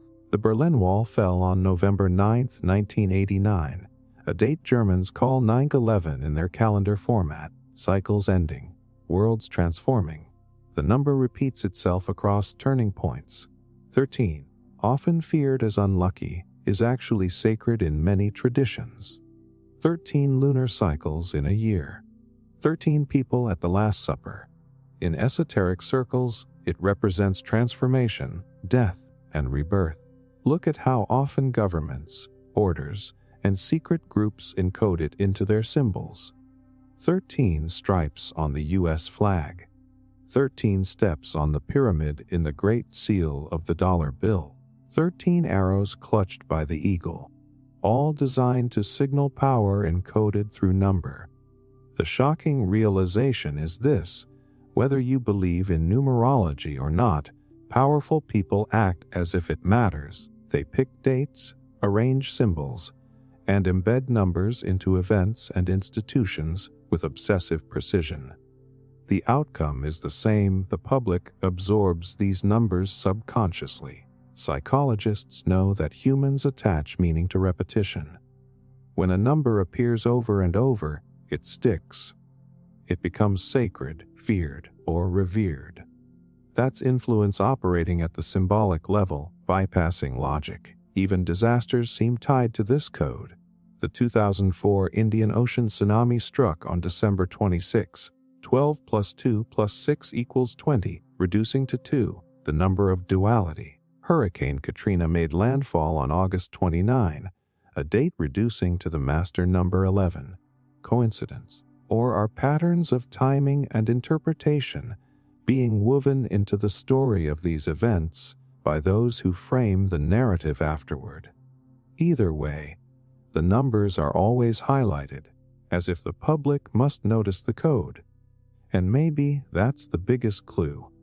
Numerology works not just because elites use it, but because attention itself gives it power. When billions of people repeat the numbers 9/11 or Armistice Day 11/11/11 or the sacred 33, the repetition becomes ritual. The numbers charge themselves with meaning through belief, memory, and energy. That's how sigils work. That's how magic works. And it's how numbers become more than numbers. They become forces. So the next time you hear a date repeated endlessly in the news, or see a global summit branded with a symbolic number, don't brush it off as design. Pay attention to the digits, the patterns, the repetition, because whether by cosmic law, secret design, or psychological programming, the numerology behind global events is shaping the way we remember history, and the way history shapes us. Coats of arms: eagles, lions, and dragons. Take a close look at the old coats of arms carved on castles, printed on royal banners, or hidden in the crests of universities and nations. They all seem to share the same strange creatures: eagles, lions, dragons. These images are hundreds, sometimes thousands of years old, yet they still appear everywhere today. On military uniforms, on government seals, even on passports. It's easy to think they're just decorative symbols of heritage or pride, but they're not random. These animals were chosen as living codes, representing spiritual power, bloodline authority, and the right to rule. Let's start with the eagle. The moment you see it, wings spread, head tilted, talons out, something deep in you reacts. It's commanding, dominant, watching from above. That's not an accident. The eagle has always been a symbol of divine vision and celestial rule. The Romans used it as the emblem of their empire, calling it the Cula, the bird of Jupiter, the god of gods. Centuries later, the Holy Roman Empire revived it, placing a double-headed eagle on its flag to represent dominion over both East and West, both heaven and earth. When the United States was founded, they adopted the same creature. The Great Seal shows the eagle clutching arrows and an olive branch, its gaze turned toward peace but its claws ready for war. The same god bird, reinvented to symbolize control, vision, and authority. The deeper meaning of the eagle is surveillance, oversight, the all-seeing perspective. Psychologically, humans associate birds of prey with omniscience. They fly higher, see farther, strike faster. Nations use the eagle to remind people who's watching, who's protecting, and who's in charge. It's not just a patriotic bird. It's a symbol of divine kingship, masquerading as national identity. Then there's the lion, the king of beasts. Every royal house in Europe, every ancient kingdom from Babylon to Britain, used it to project power. You see it on shields, crowns, gates, and flags. The lion represents courage, conquest, and nobility. But beneath that, it represents dominion by bloodline. The idea that rulership comes from divine right passed through family lineage. In heraldry, a lion standing upright with claws extended is called a lion rampant. That pose isn't random. It's a visual language. A lion rampant means aggression and dominance, the animal ready to defend its territory. When you look at the coat of arms of England, you see 3 lions. Not 1, not 2. 3, the trinity of power, completeness, and eternal reign. The lion is also symbolic of the sun. Ancient civilizations associated the lion with solar energy. Fierce, radiant, untouchable. In that sense, the lion on royal banners was more than an animal. It was a stand-in for divine fire, for the right to rule through heavenly authority. In medieval alchemy, the lion devouring the sun represented transformation through power. In politics, it became a warning: challenge the crown, and you challenge the order of the cosmos itself. Now, the dragon. This one is the most misunderstood of all. In the West, the dragon is cast as the villain, the beast to be slain by the hero. But in the East, the dragon is revered as the ultimate guardian, a symbol of wisdom, balance, and elemental mastery.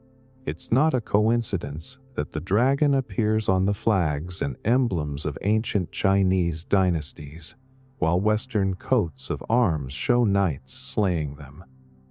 That tells you something about worldview.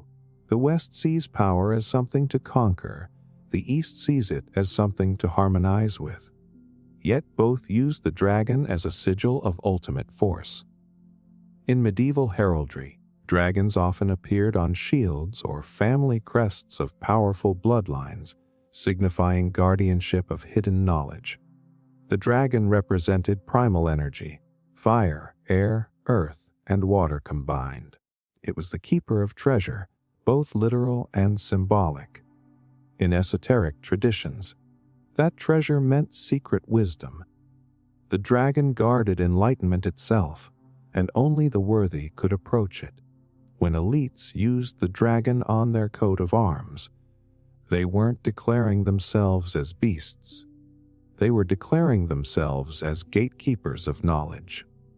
Notice the pattern across all three. The eagle rules the sky, the lion rules the land, the dragon rules both. Together they represent complete dominion over creation. Sky, earth, spirit, and every major empire has adopted some combination of these creatures.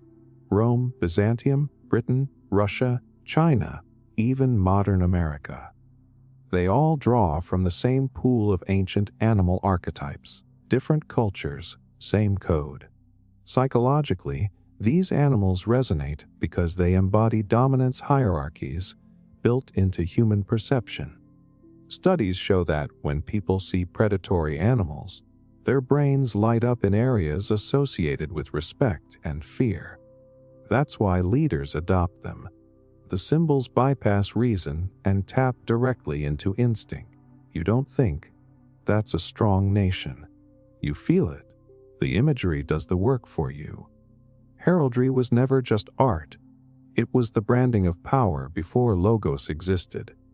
Every line, color, and creature had meaning. Gold for divinity, red for sacrifice, blue for loyalty. The animals carried the narrative, the eagle's watchfulness, the lion's authority, the dragon's hidden fire. Together, they created an ecosystem of symbols that communicated identity and control long before most people could even read. And those same designs are still with us. The eagle on the dollar, the lion on royal crests, the dragon on global trade symbols and tech emblems. The forms have evolved, but the message hasn't changed. These are not random decorations. They are inherited sigils, carrying forward a very old language of dominance. The people who use them know their history. The public just forgets to ask why those same creatures keep reappearing. Once you see it, you can't unsee it. Every government seal, every ancient flag, every modern logo traces back to these archetypes. Eagles, lions, dragons, sky, earth, fire. The eternal trinity of control, protection, and fear. The rulers of the world have always spoken in symbols, and these creatures have always been their words. Secret patterns in currency design. Have you ever really looked at your money? Not just glanced at it, but studied it. The shapes, the lines, the tiny designs that seem to fill every inch of space. You'll notice something strange. It's almost too detailed. Patterns that look decorative at first start to feel deliberate. Layers upon layers of geometry, eyes, pyramids, seals, coats of arms, serial numbers repeating certain digits.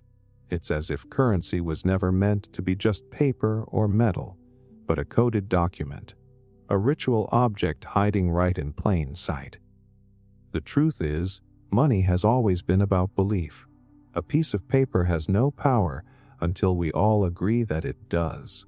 And so, to anchor that belief, those who design money embed it with symbols, geometry, mythology, numerology, and even sacred architecture, to reinforce the illusion of authority. Look at any major nation's banknotes and you'll see the same blueprint repeated across borders and centuries. The imagery isn't there by accident. It's there to control emotion. Take the dollar bill.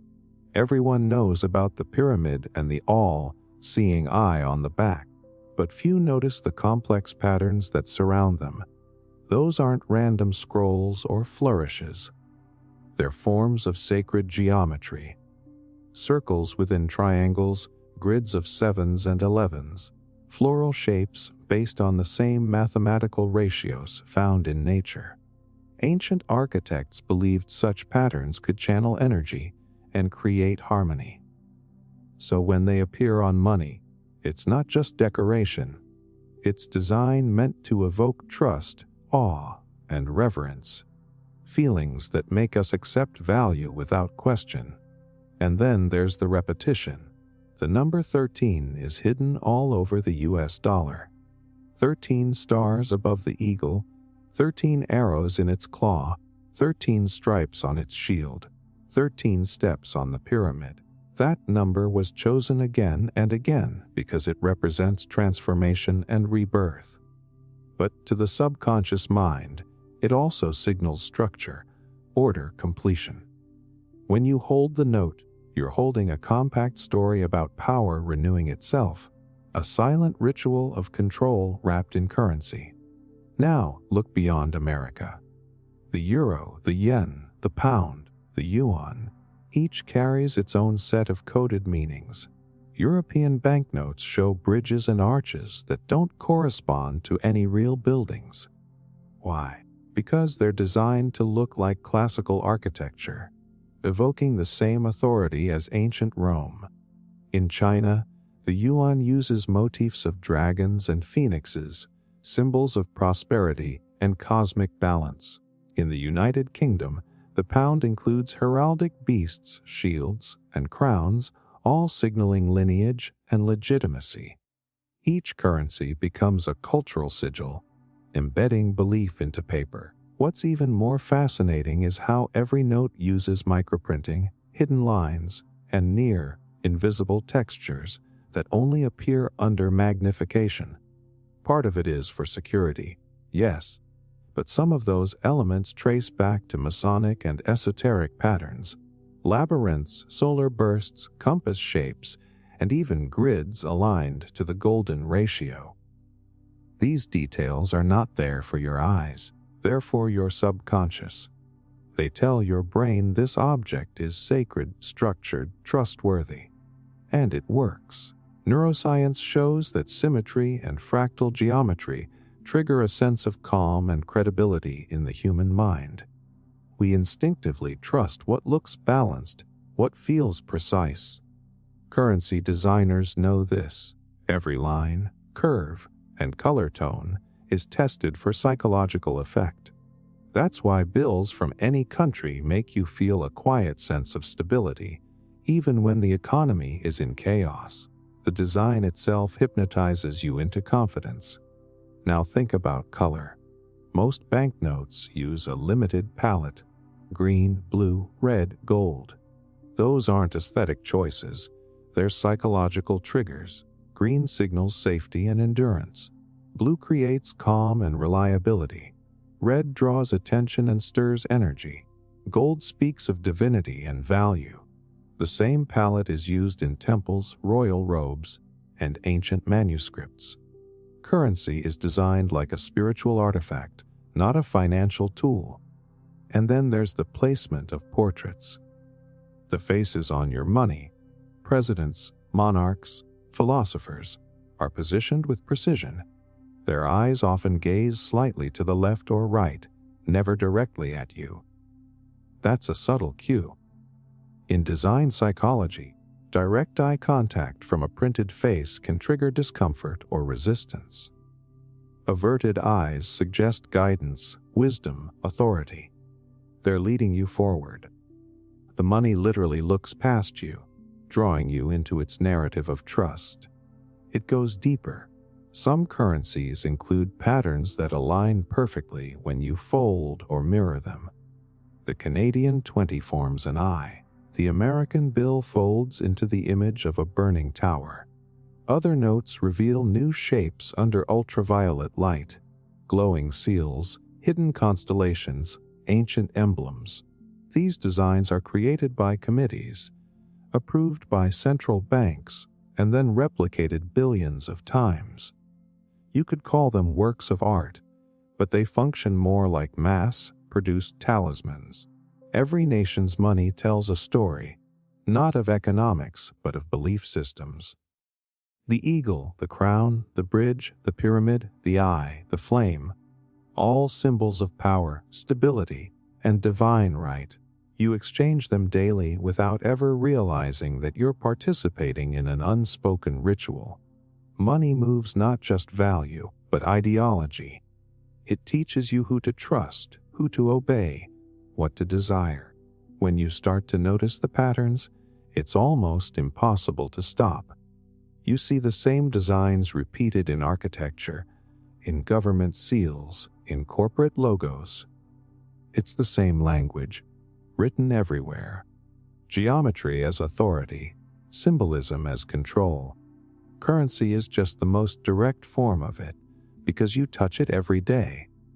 You carry it in your pocket, hold it in your hand, stare at it every time you pay. And yet, almost no one ever questions it. Money is more than currency. It's communication. It's a mirror of the power structures that shape the world, encoded in art and math. Once you learn to read it, you stop seeing banknotes as paper and start seeing them as modern-day spellwork, belief made physical. And maybe that's the real magic of money, not what it buys, but what it convinces us to believe.